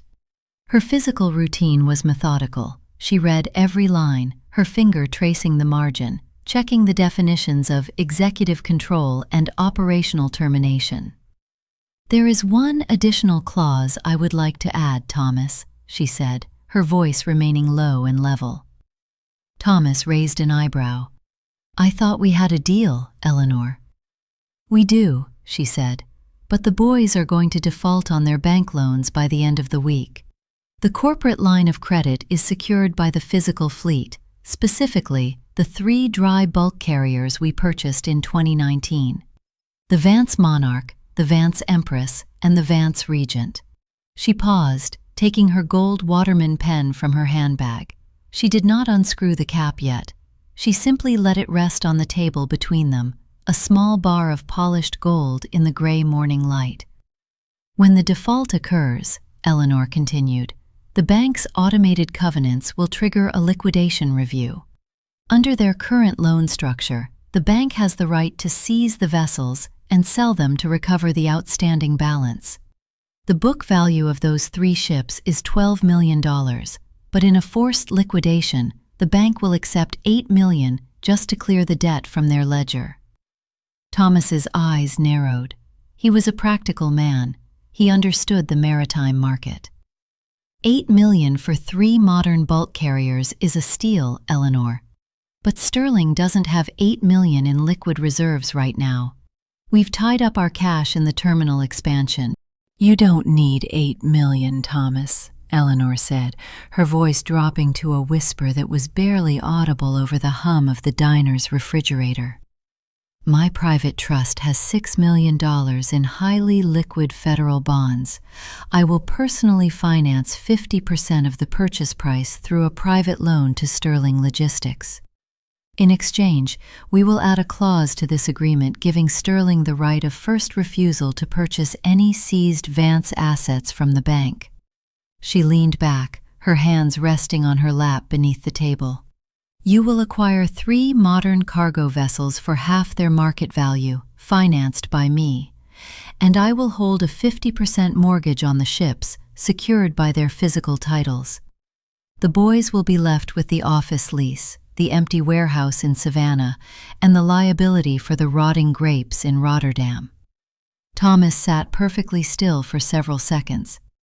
The rain outside was starting to smear the window again, the gray drops running down the glass in long, jagged streaks. He looked at Eleanor, his expression a mixture of profound respect and a slight, cold realization of what she was capable of when crossed. "You're not just leaving them, Eleanor," he said quietly. "You're stripping the hull." "They wanted to modernize, Thomas," Eleanor said, her face placid, her smile small and polite. "A modern business should not be burdened by heavy physical assets like ships and docking easements. They should be light, agile, just as Julian said." She picked up the gold Waterman pen, unscrewed the cap, and handed it to him. "Sign the draft, Thomas. Let us begin the preparation." The subterranean vault of First Merchants Bank was located 2 levels below the street, far beneath the rumble of the city's morning traffic. It was a space designed in 1924, boasting thick granite walls, heavy brass gates, and an air of absolute, quiet permanence.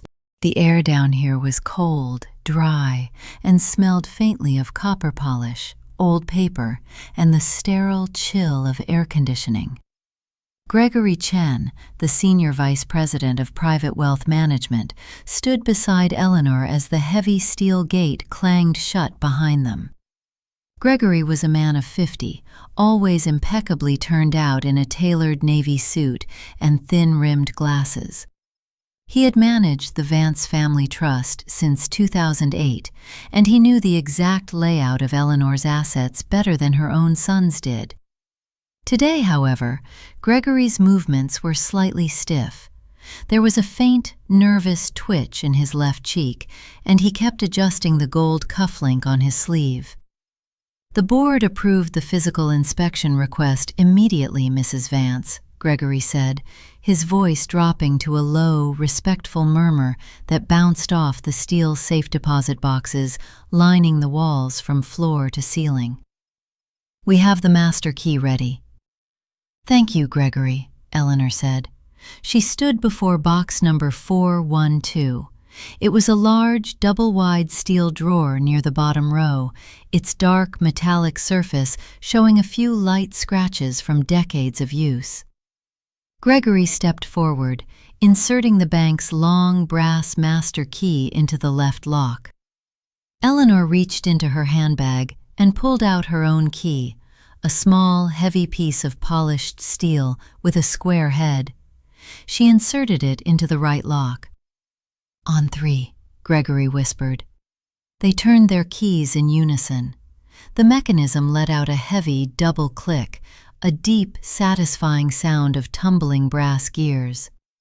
Gregory stepped back, and Eleanor pulled the long steel container from its sleeve. It was heavy, the metal cold against her bare fingers. She carried the box to the small private viewing room at the end of the vault corridor. The room was tiny, containing only a mahogany table, a single leather chair, and a green-shaded desk lamp. Gregory bowed slightly and closed the heavy oak door, leaving her in absolute privacy. Eleanor sat down and lifted the lid of the steel box. Inside lay the physical ledger of her life. There were the original stock certificates for Vance Logistics, printed on thick, security-threaded paper with elaborate green borders. There was her late husband Arthur's military discharge papers, their marriage license, and, at the very bottom, a thick manila envelope sealed with red wax. She broke the wax seal with her thumb, the dry red flakes falling onto the mahogany table like dried rose petals. Inside the envelope were the physical bond certificates for $6 million in federal treasury notes. They were registered solely to the Eleanor Vance Living Trust, a legal entity that was completely separate from the corporate structure of Vance Logistics. She laid the bonds out on the table, their crisp, high-grade paper rustling softly. There was a quiet knock on the door. Gregory Chen entered, carrying a small silver tray with a glass of water. He looked at the bonds on the table, his eyes widening slightly, before he quickly masked his expression with a professional smile. I took the liberty of checking the commercial ledger this morning, Mrs. Vance, Gregory said, setting the tray down. He hesitated, his hand lingering on the edge of the mahogany table. Julian called our commercial lending department at 9:15 today. He was asking for an emergency temporary extension on the firm's operational line of credit. He wanted to draw an additional $1.5 million. Eleanor did not look up from her bonds. She began to stack them back into a neat pile. And what did the commercial department tell him, Gregory? They had to deny the request, Gregory said quietly. As of 9 o'clock this morning, the automated clearinghouse system flagged the formal termination of the Apex Health contract. Under the terms of the credit agreement Arthur signed in 2018, the one Julian renewed last year, Apex was listed as a key client.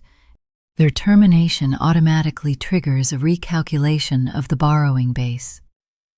The system automatically reduced the firm's available credit margin from $3 million to $800,000. Since they've already drawn $2.1 million to cover their digital transition expenses, they are currently in an over-advanced position.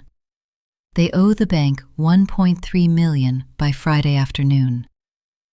Eleanor smoothed the corner of the top bond certificate with her thumb. Julian had never read the fine print of the commercial credit agreement. He had assumed the $3 million line of credit was a permanent asset, a pool of cash he could draw from at will. He didn't understand that a bank's liquidity is a tide that recedes the moment the first dark cloud appears on the horizon. Julian was quite expressive on the phone, I understand, Gregory added, his voice dropping even lower. He threatened to move the corporate accounts to a competitor. There are no competitors who will take on a logistics firm with an over-advanced line of credit, a blocked cargo vessel, and a cancelled master service agreement, Gregory, Eleanor said, her voice calm and level.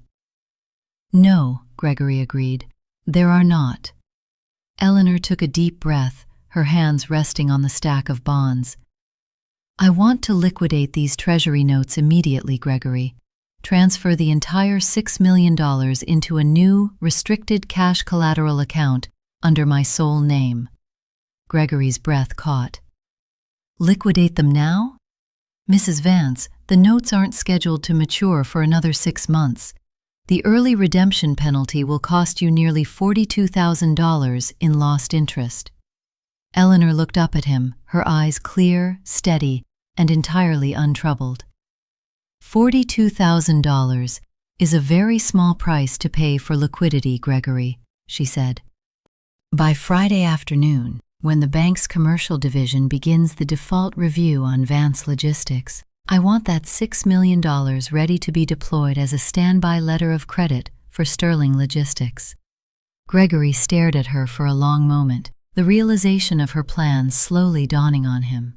He looked at the gentle, retired mother sitting before him, and for the first time in 18 years, he felt a sudden, deep chill in her presence. I will have the liquidation paperwork prepared immediately, Mrs. Vance, he said, his voice bowing with a new, quiet deference. Thank you, Gregory, Eleanor said. She began to pack her documents back into the steel box. And please, ensure the transaction is processed through our private trust division. There is no need to disturb the commercial department with our personal family business. The rhythmic, heavy clack, clack, clack of her IBM Selectric 3 typewriter was a steady, comforting anchor in the drafty quiet of the third-floor office. Eleanor had refused to leave her typewriter behind. It was a sturdy, olive-green machine from 1980, its element ball spinning and striking the heavy bond paper with a mechanical finality that no modern silent keyboard could replicate. The smell of the fresh, black carbon ribbon, sharp, chemical, and slightly oily, filled the small room, masking the stale scent of the old plaster walls. She was typing a series of personal letters. Dear Gregory, as of yesterday, I have stepped down from my operational role at Vance Logistics. I wanted to personally thank you for your 30 years of steadfast friendship and cooperation at the Savannah docks. Your integrity has always been a beacon." She paused, her fingers hovering over the keys. From the floor below, the building's structural acoustics carried the faint, distorted vibrations of Julian's voice. He was shouting again. It was a muffled, vibrating drone that traveled up through the old heating ducts, followed by the distant, heavy slam of a door that made the glass of Eleanor's single window rattle in its frame. She did not turn her head. She struck the carriage return, the typewriter letting out a sharp, mechanical hum as the roller slid back to the left margin. Going forward, I have agreed to advise Thomas Sterling in his new South Terminal expansion project. I have always found his operational standards to be exemplary, and I believe his firm represents the true future of our regional shipping network. A timid, hesitant knock sounded at her door. The door did not swing wide. It opened just a few inches, revealing Martha Gable, the senior billing manager. Martha was 58, a quiet woman who had worked under Eleanor since the mid-90s. She was wearing her reading glasses on a beaded chain around her neck, and her hands were clutching a thick stack of red-tabbed folders to her chest, as if they were a shield. Her eyes were red-rimmed, and her mouth was set in a tight, trembling line. "Eleanor," Martha whispered, her voice cracking slightly as she looked around the small, bare storage room. I'm sorry to disturb you in your new space, but I didn't know who else to go to." Eleanor took her hands off the typewriter keys. She met Martha's gaze, her expression softening into a warm, patient calm. "Come in, Martha. Close the door behind you." Martha stepped inside, the heavy oak door clicking shut. The quiet returned, thick and protective. Martha let out a long, shuddering breath, her shoulders sagging. "Julian he's completely out of control, Eleanor," Martha said, her voice shaking. "He just came into the billing office and ordered me to run the automated billing sequence for our European clients.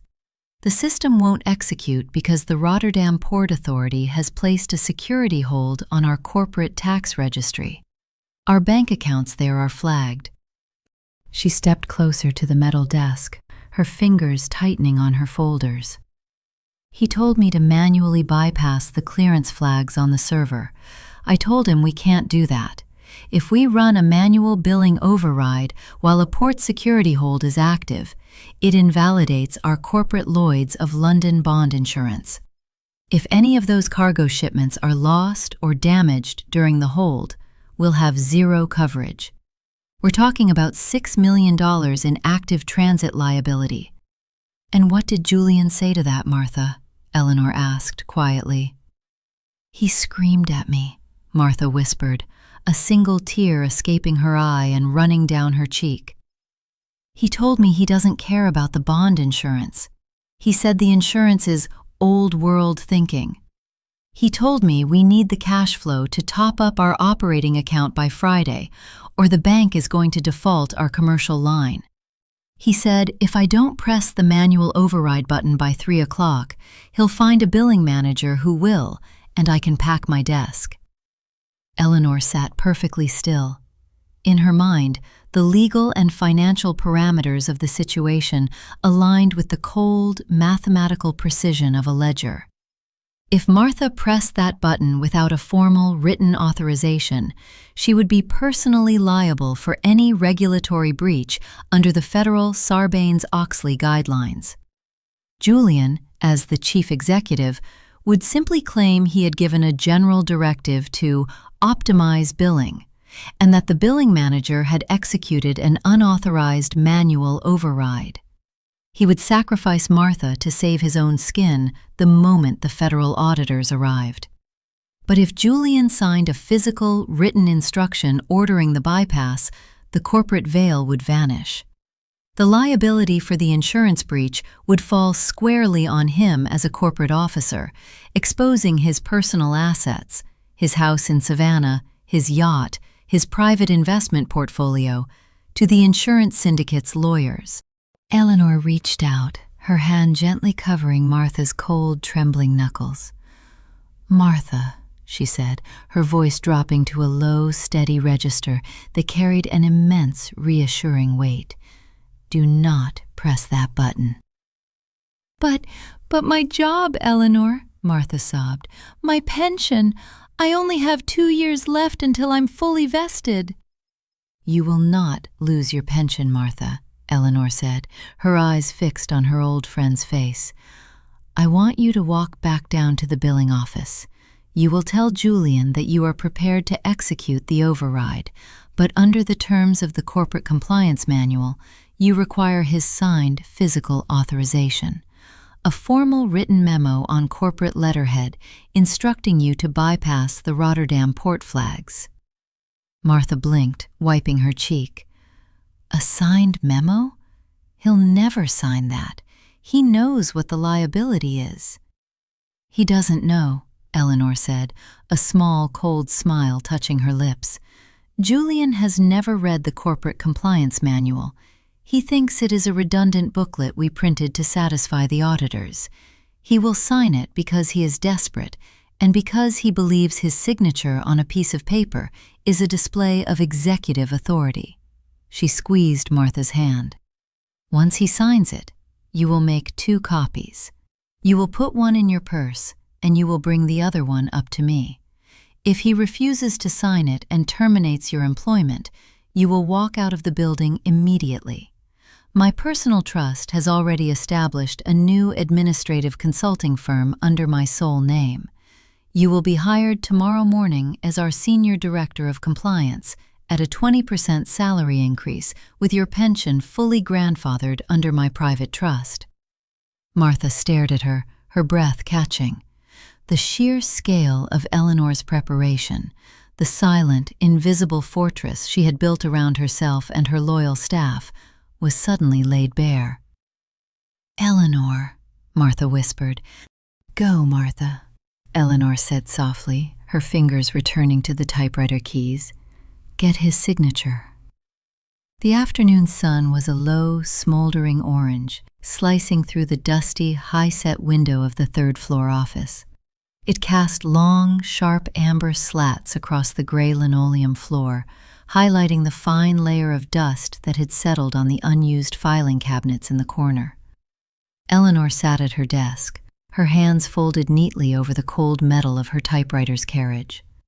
The machine was silent now, its ribbon cool, though the sharp, oily scent of the fresh ink still hung heavy in the drafty air. The door opened with a quiet, dry creak. Martha Gable stepped back into the room.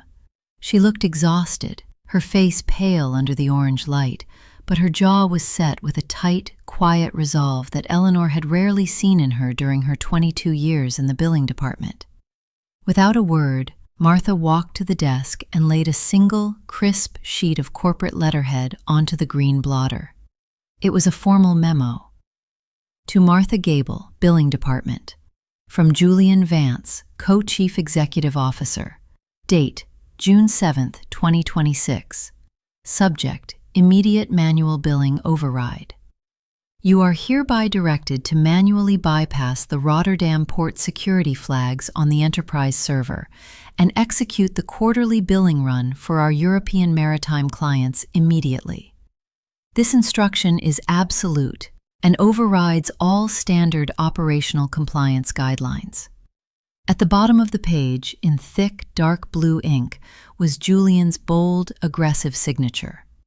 The ink was still slightly raised, dry but fresh, the final flourish of his surname cutting sharply through the paper.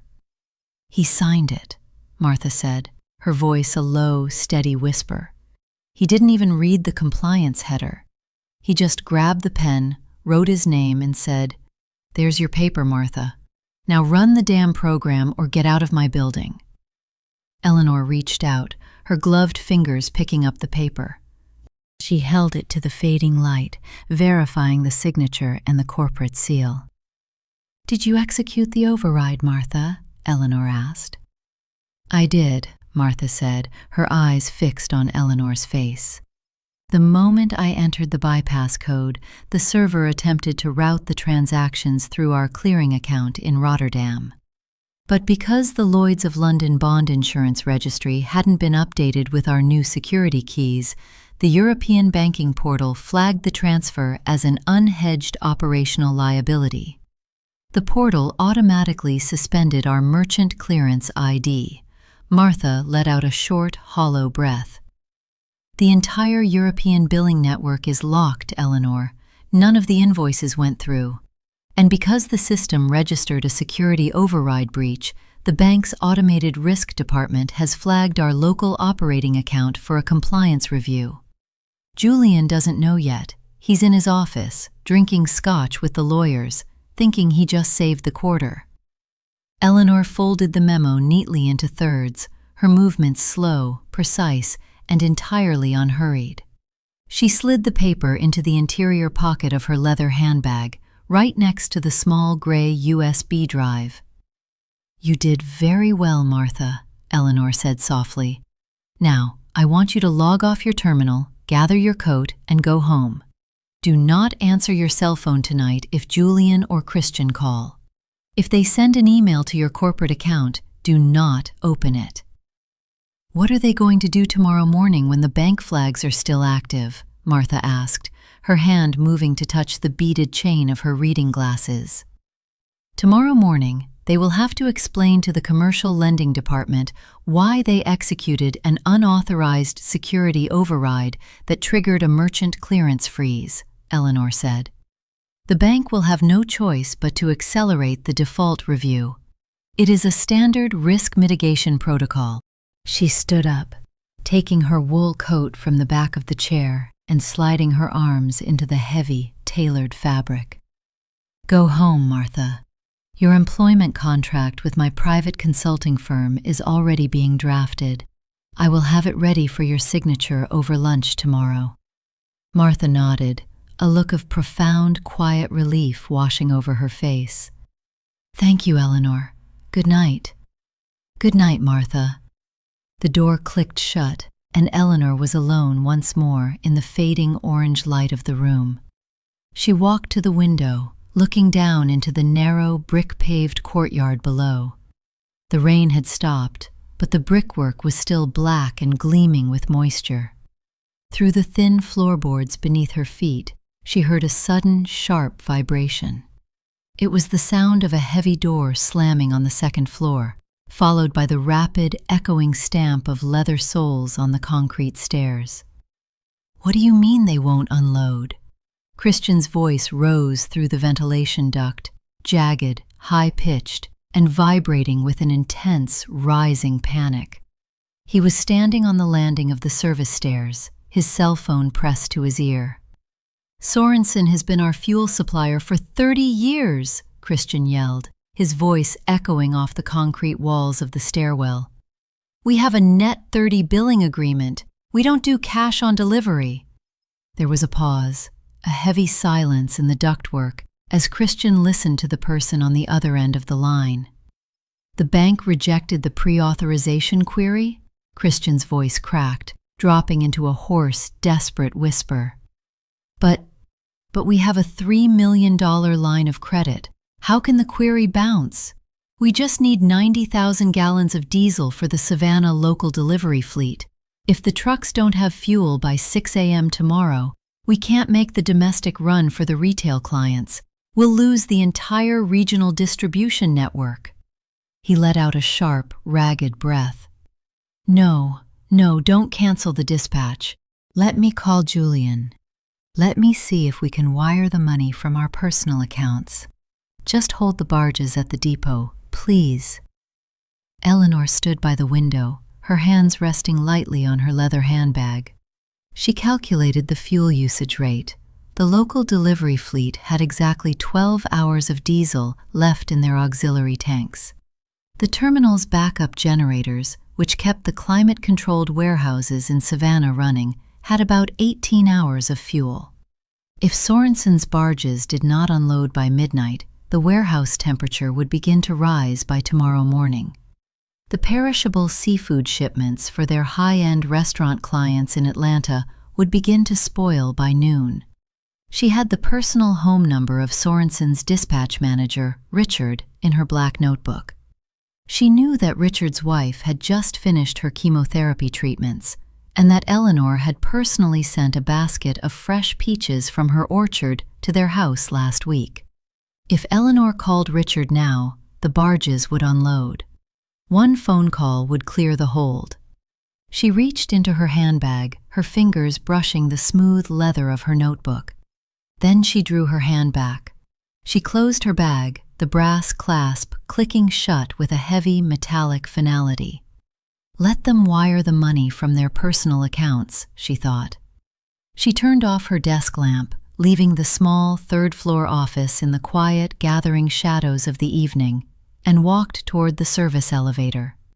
The copper kettle on the stove let out a soft, low hiss, a thin plume of steam curling upward into the dim light of Eleanor's kitchen. It was 10:45 at night.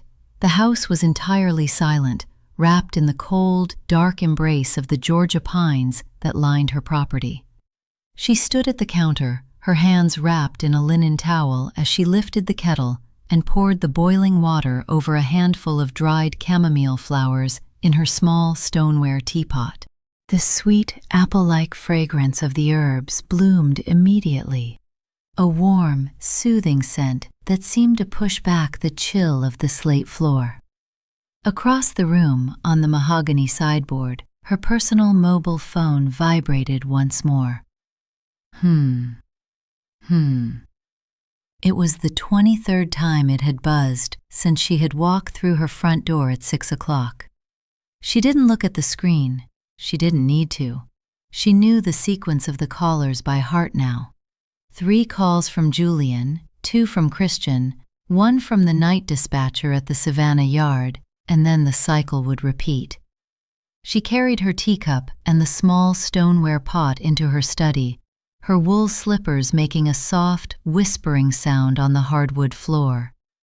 The fire in the hearth had burned down to a pile of glowing orange embers, casting a deep crimson light across the leather spines of her books and the dark pine desk. She set her tea down on the green leather blotter, sat in her wingback chair, and opened her personal laptop, the one that had never been connected to the Vance Logistics server. There was a single new message in her private inbox, sent from Gregory Chen's personal, non-corporate email address at 9:45 p.m. Dear Mrs. Vance, the Commercial Risk Committee at First Merchants Bank has officially concluded its emergency session. Due to the material breach of the Key Client Clause, Apex Health, and the unauthorized override attempt that triggered the European merchant clearing freeze, the bank has issued a formal notice of default and covenant breach under Section 9.2 of the credit agreement. The document was dispatched to the Vance Logistics corporate headquarters at 8:30 p.m. tonight. Under the terms of the acceleration clause, the firm has exactly 48 hours to cure the over-advance of $1,342,000.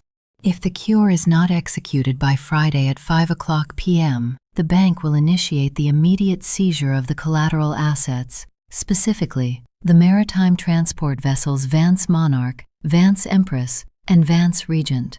I have successfully established the restricted cash collateral account in your name.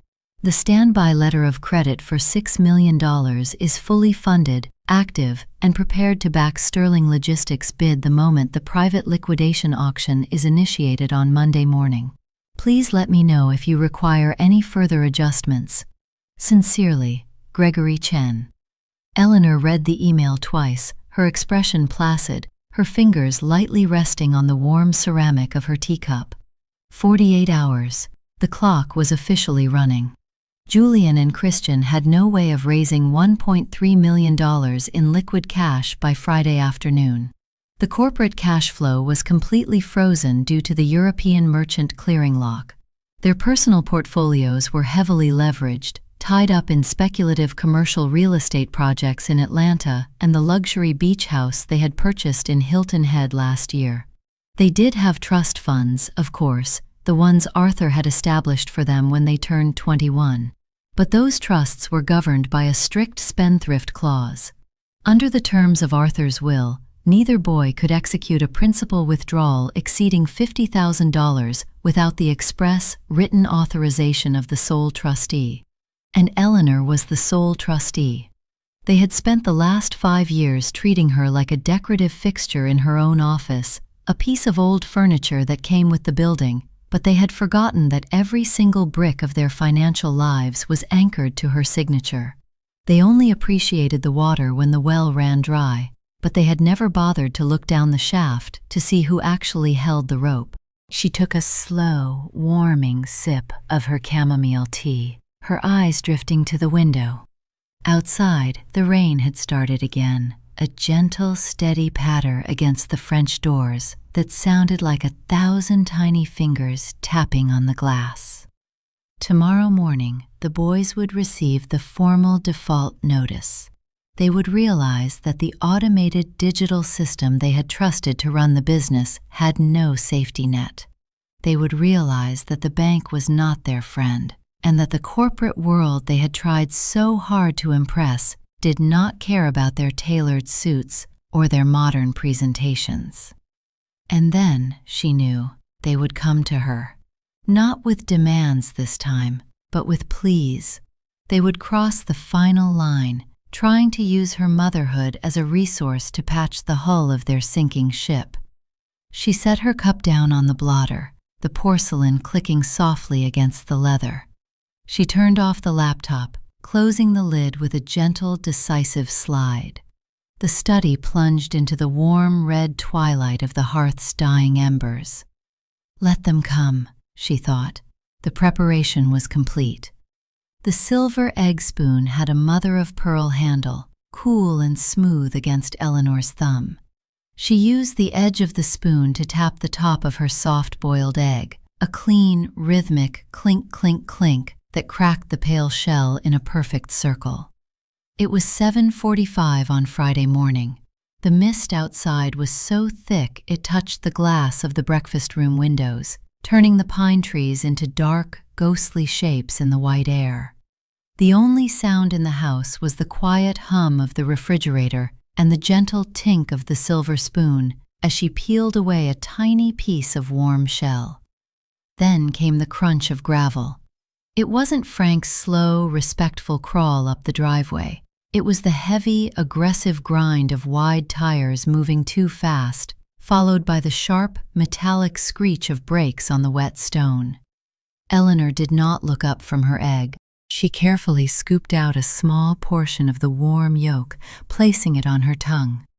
It was perfectly cooked, rich and buttery. The heavy oak front door of her house did not open with a polite knock. It swung back with a dull, echoing boom that vibrated through the floorboards of the breakfast room.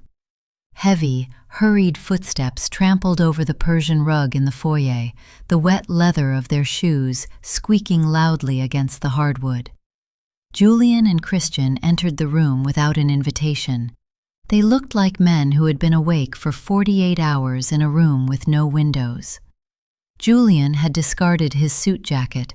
His white shirt was wrinkled, the top 3 buttons undone, revealing his chest, and his jaw was covered in a dark, uneven stubble. Christian looked even worse. His eyes were sunken and bloodshot, and he was clutching a crumpled stack of paper in his hands as if it were a life preserver. "Mother," Julian said. His voice was hoarse, stripped of its booming corporate tone. It had a desperate, jagged edge that made him sound younger, like a boy who had broken a neighbor's window and was trying to lie his way out of it. "We need you to sign something, right now." Eleanor took a quiet sip of her Earl Grey tea. She set the porcelain cup down on its saucer, her fingers perfectly steady. "Good morning, Julian. Good morning, Christian. Would you care for some tea? The pot is fresh." "We don't have time for tea," Julian snapped, stepping up to the marble-top table. He slammed his hand down, his palm making a dull slap against the cold stone. "The bank issued a default notice last night. Some absurd technicality about the Apex contract and a merchant system glitch. It's a clerical error, but their risk department is being completely unreasonable. They're threatening to freeze our operating account by 5 o'clock today if we don't clear the over-advance. Christian stepped forward, his hands trembling as he smoothed out the crumpled papers on the table, pushing them toward Eleanor's teacup. "We need a principal withdrawal from the family trust, Mother," Christian said, his voice cracking. 1.5 million. The bank said if we present a signed trustee release from you, they can execute the wire transfer and clear the default within 10 minutes. We have the draft right here. Eleanor looked down at the papers. It was a standard trustee authorization form, prepared by a notary. If she signed it, the bank would immediately liquidate $1.5 million from the principal of her late husband's estate trust. The money Arthur had set aside specifically to guarantee her financial security for the rest of her life, and transfer it into the corporate account of Vance Logistics. She looked at the signature line. It was blank, waiting for her name. "Arthur's estate trust is not a corporate reserve, Christian," Eleanor said, her voice quiet, steady, and entirely untroubled. "It was established to ensure my maintenance. The principal is non-operational." "It's a temporary loan," Julian hissed, leaning over the table, his face red and sweating. "We'll pay it back next quarter, with interest. But if you don't sign this today, the bank is going to default our line. Do you know what that means? They'll seize the ships. The Monarch is already being held in Rotterdam. If they seize the other two, we can't meet our domestic obligations. The entire company will go into receivership by Monday morning." He took a deep breath, his chest heaving, his fingers twitching against the marble table. He was crossing the final line, the one he had never dared to approach when Arthur was alive. He was trying to use her motherhood as a weapon. "Do you want to destroy Dad's legacy, Mother?" Julian whispered, his voice dripping with a toxic, desperate guilt. "He spent 30 years building this firm. He died for it. If you let it collapse over a stubborn refusal to sign a simple paper, you're the one who is killing his memory, not us, you." Eleanor set her silver spoon down on the saucer. It made a sharp, clear clink that seemed to silence the room. She looked up at Julian. Her eyes were not angry. They were completely flat, cold and dark, like the water at the bottom of a deep, forgotten well. "Your father's memory is not a line of credit, Julian," Eleanor said, her voice dropping into a quiet, icy register that made Christian take a step back. "And his legacy was not a fleet of ships. His legacy was a reputation for keeping his word. A reputation you spent the last 48 hours destroying." "Mother, please," Christian started, his eyes filling with tears. "You wanted the control," Eleanor said, ignoring Christian's plea, her gaze locked onto Julian's face. "You stood in the boardroom yesterday morning and told me that my operational standards were archaic. You told me that the future required a leaner, more agile structure. You cut my salary to fund your own bonuses. You signed the agreement." She stood up, her slate gray wool skirt falling into perfect, elegant lines.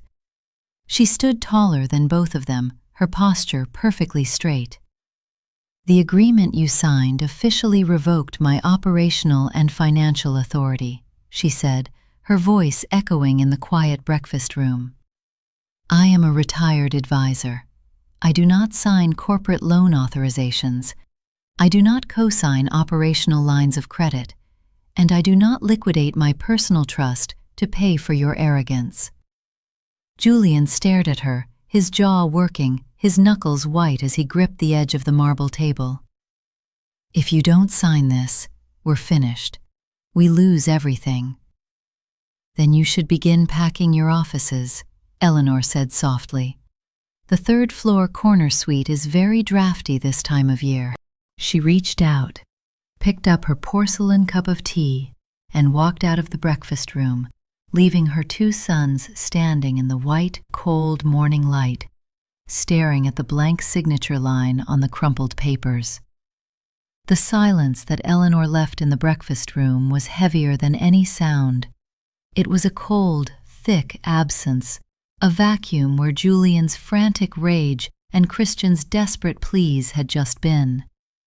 For a long moment, neither brother moved. They stood over the marble table, staring at the crumpled papers and the half-eaten soft-boiled egg in its small porcelain cup. The smear of golden yolk on the white porcelain seemed to mock them, a small, obscene sun in the gray morning light. Julian was the first to break the stillness. He let out a low, strangled sound, a noise caught somewhere between a sob and a snarl. He reached out, not for the papers, but for the delicate silver spoon, and with a sudden, violent sweep of his arm, he sent it flying across the room. It struck the far wall with a high metallic ping, leaving a tiny, star-shaped crack in the plaster before falling to the hardwood floor with a dull clatter. "She's not going to sign," Julian whispered, his voice a ragged, hollow rasp. He turned to Christian, his eyes wide and blazing with a wild, unfocused fury. "She's going to let it all burn, just to watch us fail." "What did you expect, Julian?" Christian's voice was thin, reedy, and vibrating with a bitter, accusatory tremor. "You stood in the boardroom and told her she was a redundant expense. You pushed her out. You thought you could just plug in a new piece of software and run a 30-year company? You're an idiot." "I'm an idiot?" Julian took a step toward his brother, his hands clenching into fists at his sides. "You were right there beside me, nodding like a bobblehead. You wanted the bonus just as much as I did. You couldn't wait to get your hands on her salary. Don't you dare try to pin this on me now." "I told you not to rush the digital transition," Christian shot back, his fear finally hardening into a brittle, defensive anger. "I told you we needed to run the systems in parallel for at least a quarter. But you had to impress the board. You had to have your global expansion strategy. You broke the one rule Dad always had: never ever piss off the people who unload the ships." "She's not a dock worker, she's our mother," Julian shouted, his voice echoing off the high ceilings. "She's both," Christian yelled back, tears of sheer, helpless rage streaming down his face. "And you forgot that. You thought because she brought you orange juice when you were sick that she didn't know how to break your goddamn legs in a contract negotiation." They stood in the center of the elegant breakfast room, two grown men in expensive, wrinkled shirts, shouting at each other like furious children, while the legacy their grandfather built collapsed around them. In her study down the hall, Eleanor sat in her leather wingback chair, the door slightly ajar. She heard every word. She did not move. She did not close the door. She simply listened, her face as still and calm as the surface of a frozen lake. She heard the raw, ugly truth of their relationship finally laid bare, the resentment, the jealousy, the deep foundational incompetence that had been masked for years by her quiet, invisible labor. She heard Julian's heavy, stomping footsteps as he stormed out of the breakfast room, followed by Christian's hurried, shuffling retreat. The front door slammed shut again, a final, percussive boom that made the fine crystal on the sideboard hum. The sound of their car engine roared to life, the tires spitting gravel as they tore down the long driveway. And then there was silence again. Eleanor waited for 3 full minutes, listening to the house settle around her. The only sound was the steady, rhythmic tick-tock of the grandfather clock in the hall. Slowly, she stood up. She walked back into the breakfast room. The crumpled trustee authorization forms still lay on the marble table. The silver spoon still lay on the floor near the wall. A few drops of tea had spilled from her abandoned cup, leaving a small, dark stain on the white linen placemat. She walked over and picked up the silver spoon. She carried it back to the table, wiped it with her napkin, and placed it neatly beside the abandoned egg cup. Then she began to clear the table. She stacked the porcelain plates, her movements efficient and silent. She carried the used dishes into the kitchen, placing them gently into the sink. She returned with a damp cloth and wiped the marble tabletop clean, erasing the coffee rings and the faint, sticky residue from their frantic hands. Her physical routine was a quiet, deliberate reclamation of her space. She was not cleaning up their mess, she was erasing their presence. Finally, she picked up the crumpled legal papers. She smoothed them out on the tabletop, her fingers pressing the deep creases flat. She looked at the blank signature line one last time. She folded the papers neatly in half, then in half again, creating a small, tight rectangle. She carried the folded document back to her study. She did not throw it in the wastebasket. She did not burn it in the hearth. She opened the top drawer of her dark pine writing desk and placed the folded paper inside, right next to a small stack of her personal stationery. It was an artifact now, a historical record of the precise moment her sons had tried to trade her motherhood for a line of credit. She sat down at her desk. It was 8:12 a.m. The bank's deadline was at 5 o'clock, less than 9 hours.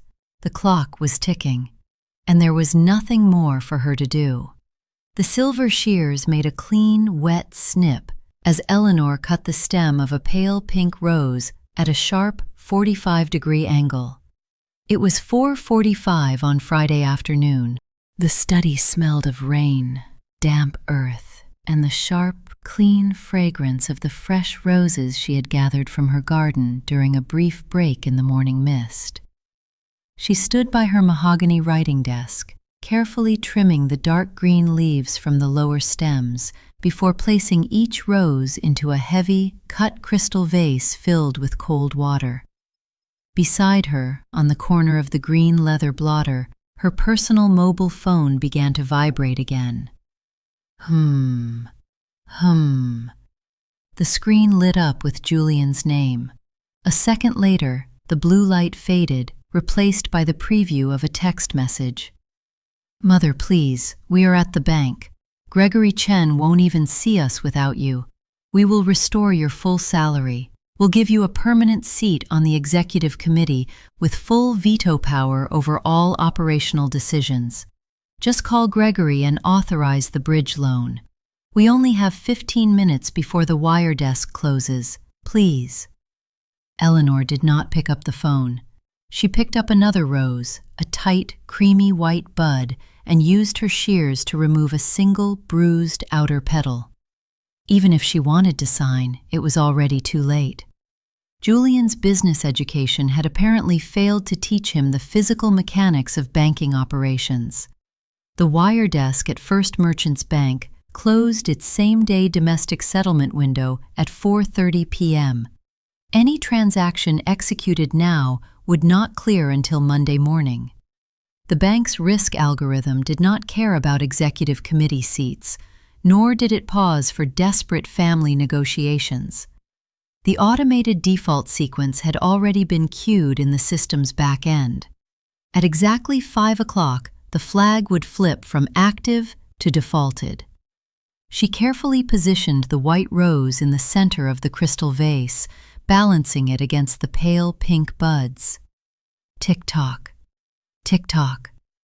The grandfather clock in the hallway kept its steady, rhythmic count. The brass pendulum swung behind its glass door, a bright, shining blade cutting through the shadows of the late afternoon. Tick-tock. The screen of her phone lit up again. It was a text from Christian. "Mother, Julian is losing his mind. He's threatening to sue the bank. They've locked our corporate credit cards. I can't even pay the security guards at the warehouse. Please call us." Eleanor looked at the text, her expression completely placid. The credit card lockout was a standard risk mitigation protocol. The moment a commercial line of credit entered default status, the bank's automated system instantly suspended all secondary corporate accounts, including executive purchasing cards, fuel cards, and travel accounts. The boys were currently sitting in the lobby of the bank, their wallets filled with useless black plastic, unable to buy a tank of gas or pay the nightly cleaning crew. She placed her silver shears on the desk, right beside her gold Waterman pen. She walked over to the tall, double French doors that led to the garden. The sky was a deep charcoal gray now, the rain starting to fall again in long, silent sheets that turned the brick patio into a dark, reflective mirror. In the reflection of the glass, she saw the hallway clock. The gold hands were climbing toward the 12. 4:59. Eleanor stood perfectly still, her hands clasped lightly in front of her. She did not breathe any faster. Her heart kept its slow, steady rhythm, matching the swing of the pendulum. The minute hand of the clock touched the 12. From the hallway, the deep, resonant chimes began to sound. 5 slow, heavy strikes that echoed through the quiet house, vibrating in the floorboards beneath her feet. 1, 2, 3, 4, 5. The echoes of the 5th chime lingered in the air for several seconds, slowly fading into the quiet rustle of the rain outside. It was 5 o'clock. The Friday deadline had passed. The corporate structure of Vance Logistics, a company that had stood for 48 years, had officially entered a state of irreversible technical default. The bank's risk department would now execute the acceleration clause, demanding the immediate repayment of the entire outstanding $2.1 million loan balance within 72 hours. By Monday morning, the bank would begin the private liquidation process. At 5:01, the private landline phone on Eleanor's desk let out a quiet, single ring. She walked back to her desk, lifted the receiver, and pressed it to her ear. "Eleanor Vance?" she said. "Good evening, Mrs. Vance." Gregory Chen's voice came over the line. It was calm, professional, and entirely devoid of the nervous tension that had characterized his demeanor in the bank vault yesterday. "The clock has struck 5. No cure was executed." "I see," Eleanor said, her voice a quiet, level murmur. "The commercial division has officially executed the acceleration notice," Gregory continued. "A formal process server has been dispatched to deliver the physical papers to Julian and Christian. Since they are currently sitting in our lobby refusing to leave, the delivery was made about 30 seconds ago by our security detail." Eleanor took a deep, slow breath, the scent of the fresh-cut roses on her desk filling her lungs. "And the vessels, Gregory?" "The bank's legal team has already prepared the private liquidation listing," Gregory said. "The Vance Monarch, the Vance Empress, and the Vance Regent will be listed for private, closed-bid auction on Monday morning at 9 o'clock. As we discussed, the starting bid has been set at $8 million. And my cash collateral account?" "The $6 million is fully cleared and locked," Gregory said, a tone of deep, quiet respect entering his voice. "I have already pre-authorized the standby letter of credit to back Thomas Sterling's bid. His team has submitted their preliminary registration. They will be the only qualified bidders ready to execute a cash settlement transaction within the bank's 48-hour window." "Thank you, Gregory," Eleanor said. "You have been very thorough." "It is my pleasure, Mrs. Vance," Gregory said. "I hope you have a pleasant weekend." "I think I will, Gregory. Good night." She replaced the receiver on its cradle. She stood by her desk, looking down at the cut crystal vase. The white and pink roses stood in perfect, elegant symmetry, their sweet, delicate fragrance filling the quiet room. The trap had snapped shut.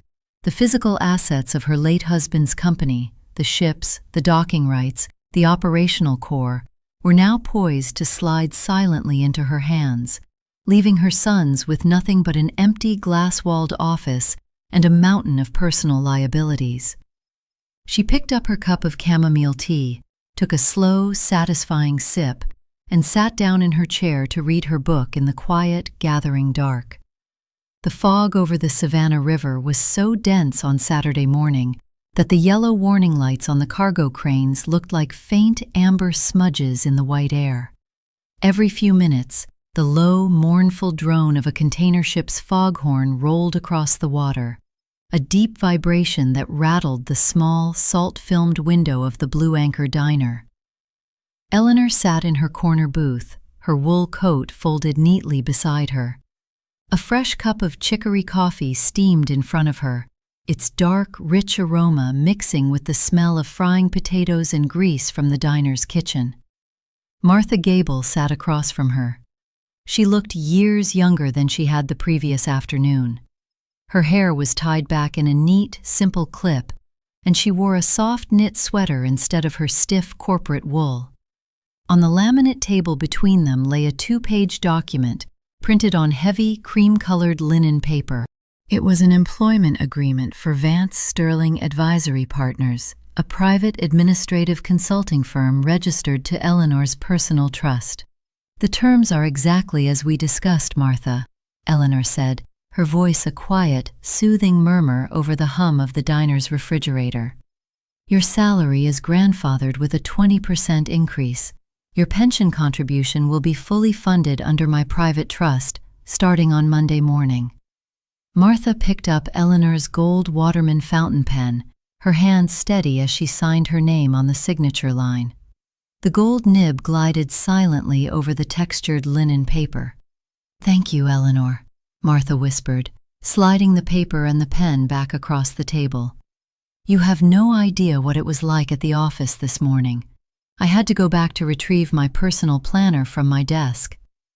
Eleanor took a slow sip of her coffee, her eyes watching a gray tugboat glide through the mist outside. "Was Julian there?" "He was," Martha said, a cold, dry shudder running through her shoulders. "He arrived at 8 a.m. with a crowbar. The digital security gates at the Savannah terminal had locked down completely because the merchant clearing ID was suspended.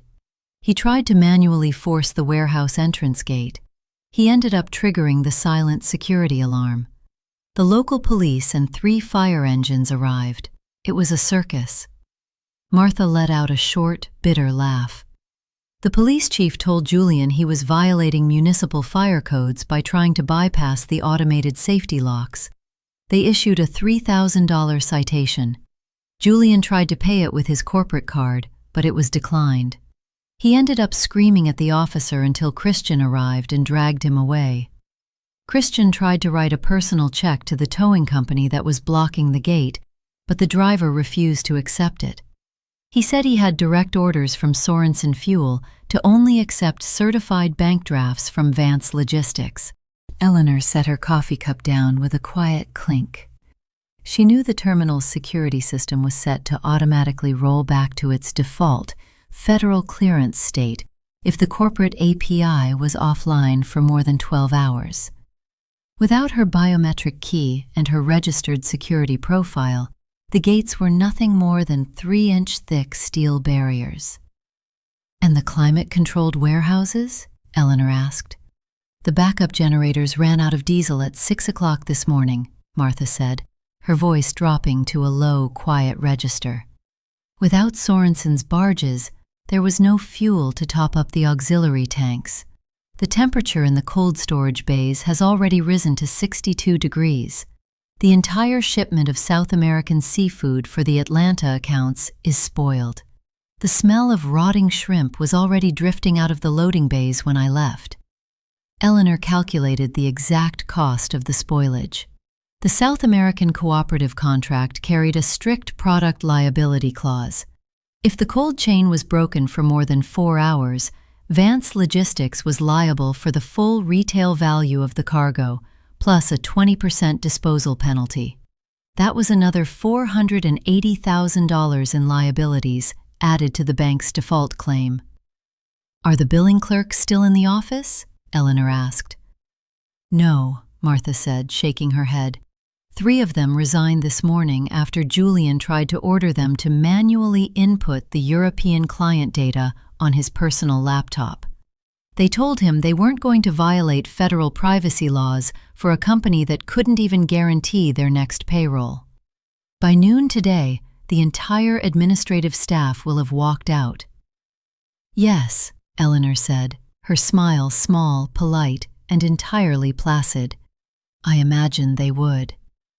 She reached into her handbag and pulled out a small stack of cream-colored envelopes, placing them on the table beside Martha's signed contract. Each envelope was addressed to a different member of the Vance Logistics billing and operations staff, the ones who had kept the firm running in the dark while Julian and Christian took the public credit. Inside each envelope was a formal offer of employment with Vance Sterling Advisory Partners, matching Martha's terms. "I want you to deliver these to them this afternoon, Martha," Eleanor said. "We will begin our operations on Monday morning at 9 o'clock, from our new offices on the top floor of the Sterling Logistics building. The desks have already been installed, and the servers are fully synced with the new Savannah terminal docking files." Martha looked at the envelopes, her eyes wide with a quiet, profound awe. She looked at Eleanor, realizing that the system crash that had dismantled a 48-year-old shipping firm in less than 48 hours was not a tragedy. It was a transplant. The mother had not destroyed the business. She had simply lifted the skeleton out of the body, leaving her sons with nothing but a hollow, decaying shell of glass and steel. "I'll deliver them personally, Eleanor," Martha said, taking the envelopes and placing them carefully into her purse. "Thank you, Martha," Eleanor said. She stood up, sliding her arms into her wool coat. "Enjoy your weekend. We have a great deal of work to do on Monday." The floor-to-ceiling glass windows of the private executive suite at First Merchants Bank overlooked the gray, mist-shrouded skyline of downtown Savannah. Outside, the rain was a thin, steady curtain blurring the high steel arches of the Talmadge Bridge in the distance. Inside, the room was warm, silent, and smelled of expensive leather, hot espresso, and the sharp, clean scent of fresh ink. Eleanor sat at the heavy glass and steel conference table. She wore a tailored black wool suit, her hair styled in a perfect, elegant chignon. Her hands were folded neatly over her leather handbag on her lap. Thomas Sterling sat to her right, wearing a dark gray suit that looked slightly stiff on his broad shoulders, though his face was relaxed, his eyes clear and calm. At 9 o'clock precisely, the heavy oak doors of the suite swung open. Julian and Christian walked in. They looked like ghosts of the men who had stood in the Vance Logistics boardroom just 4 days ago. Julian's charcoal suit was wrinkled, the lapels dusty, and his eyes were bloodshot and ringed with deep purple shadows. He hadn't shaved in 48 hours, and the dark stubble on his jaw made his face look hollow, almost gaunt. Christian was walking half a step behind him, his shoulders hunched, his hands trembling so violently he had to tuck them into his pockets to keep them still. They stopped at the foot of the table. When Julian saw Eleanor sitting beside Thomas, his face went completely white, his mouth opening slightly before his jaw clamped shut with a tight, dry click. "Mother," Christian whispered, his voice cracking on the single syllable. Gregory Chen stood at the head of the table, a neat stack of legal documents resting beneath his hands. He did not look at the boys. His focus was entirely on Eleanor. "We will begin the private liquidation proceedings for the assets of Vance Logistics," Gregory announced, his voice flat, professional, and ringing in the quiet room. Under the terms of the acceleration notice executed on Friday at 5 o'clock p.m., the bank has exercised its right to seize the collateral securing the outstanding line of credit. The 3 maritime transport vessels, the Vance Monarch, the Vance Empress, and the Vance Regent, have been listed for private, closed-bid auction. Gregory opened the top folder, sliding a single sheet of paper across the glass table. The bank has received exactly one qualified cash bid that meets the reserve requirement of $8 million, Gregory said. The bid was submitted by Sterling Logistics, backed by a fully funded standby letter of credit from the Eleanor Vance Living Trust. Julian let out a sharp, choked breath.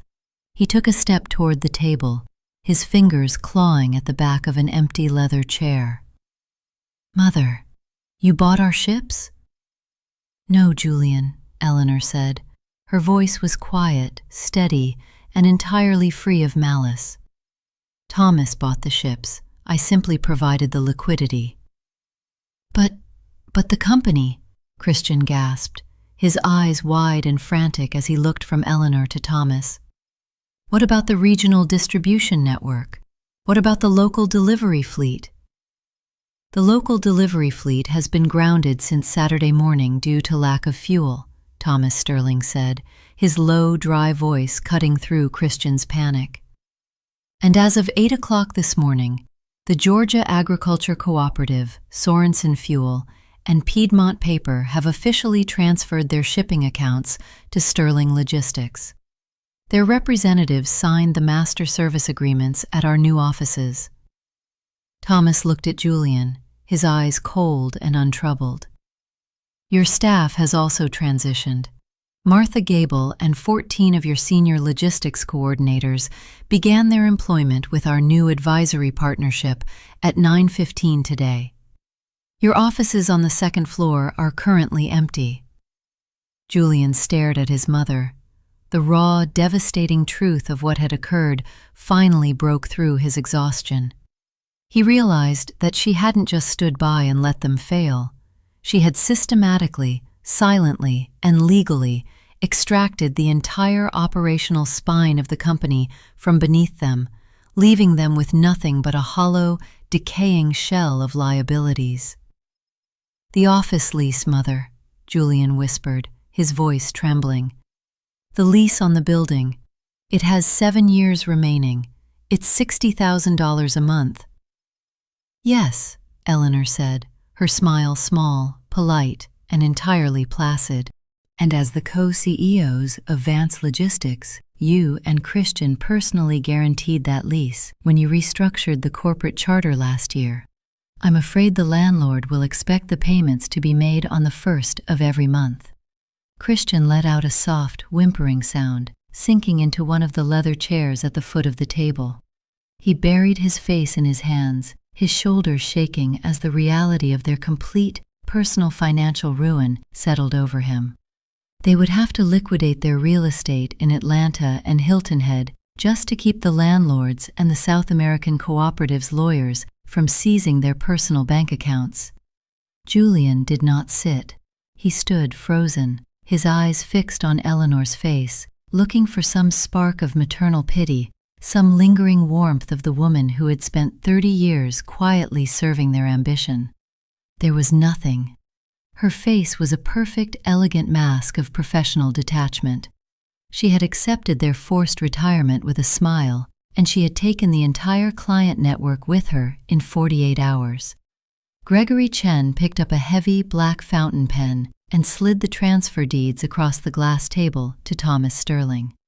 Thomas signed his name in quick, firm strokes, then handed the pen to Eleanor.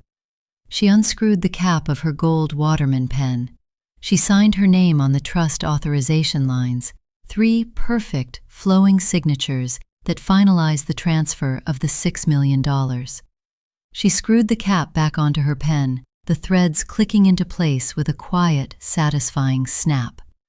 She placed the pen into her leather handbag and slid the brass clasp shut with a heavy, metallic click.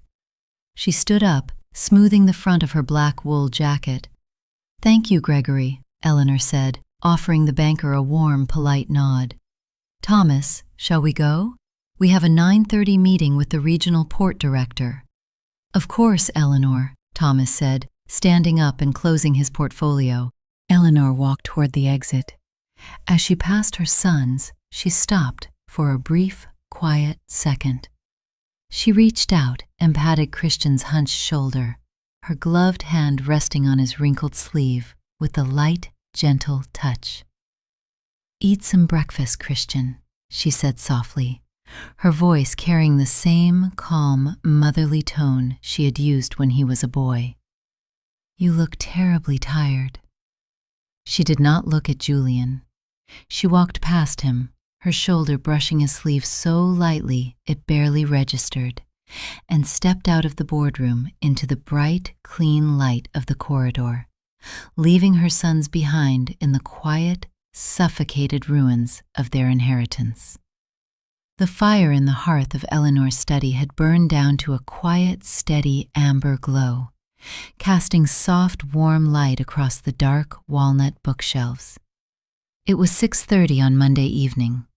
The heavy rain that had plagued the city for days had finally cleared, leaving behind a crisp, silent twilight and a sky the color of dark sapphire.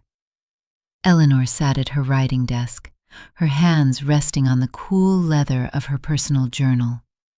Beside her, a fresh pot of Earl Grey tea steeped in a porcelain pot, the steam rising in a thin, lazy spiral. The room was wrapped in an absolute, profound peace, a silence so pure it felt like a physical shield against the chaotic world outside. She opened the bottom drawer of her desk. Inside lay the physical files of the newly formed Vance Sterling Advisory Partners, alongside her private black notebooks. But beneath those folders lay 2 sealed white envelopes, freshly delivered by a private courier 15 minutes ago. They were copies of the registered debt deeds her trust had acquired on Saturday afternoon. Julian and Christian had believed their personal lives were insulated from the corporate default. They had assumed that their luxury homes in Savannah and their speculative investments in Atlanta were safe, protected by shell companies and separate trust structures. What they had failed to realize was that those shell companies were funded by secondary mortgages held by a local boutique lending firm. And on Saturday morning, while the boys were frantically trying to force the warehouse gates, Eleanor's private trust had quietly purchased those debt notes from the lender for 70 cents on the dollar. They did not just owe the commercial landlord for the empty office lease. Their personal mortgages, the deeds to the roofs over their heads, and the leases on the very cars they drove were now owned entirely by the Eleanor Vance Living Trust. They were no longer independent executives. They were tenants in her houses, driving her vehicles, their survival dependent on a monthly allowance that she would personally approve, contingent on their complete compliance. They had wanted to push her into a quiet, forgotten retirement. Instead, they had walked directly into a world where they could not even sleep without her implicit permission. Eleanor picked up her gold Waterman pen, carefully signing the registry acknowledgement on the debt files. Her handwriting was as elegant and steady as it had been 30 years ago. She closed the drawer, the wood sliding home with a soft, solid thud. The clock in the hallway began its gentle, rhythmic chime, marking the half-hour. Eleanor leaned back in her leather chair, lifting her teacup, her face reflecting the warm, steady embers of the hearth. The storm had passed, the pieces had settled, and the quiet dominance was absolute. Some doors are meant to stay closed, but when they are forced open, the truths we find behind them are often far colder than the lies we choose to live. If you found yourself caught in the quiet, suffocating tension of this family's silent war, do not let the story end here. There are many more secrets waiting to be uncovered, and many more empires built on silent betrayals. To ensure you never miss the next calculated move, the next dark confession, or the next family secret laid bare, subscribe to Sins Behind Family Doors. Click the subscription button, turn on your notifications, and join our community as we walk through the quiet corridors of power, pride, and psychological dominance. Leave a comment below, sharing the exact moment you realized the trap had snapped shut, and share this story with those who appreciate the art of the slow, quiet calculation. Until the next door opens,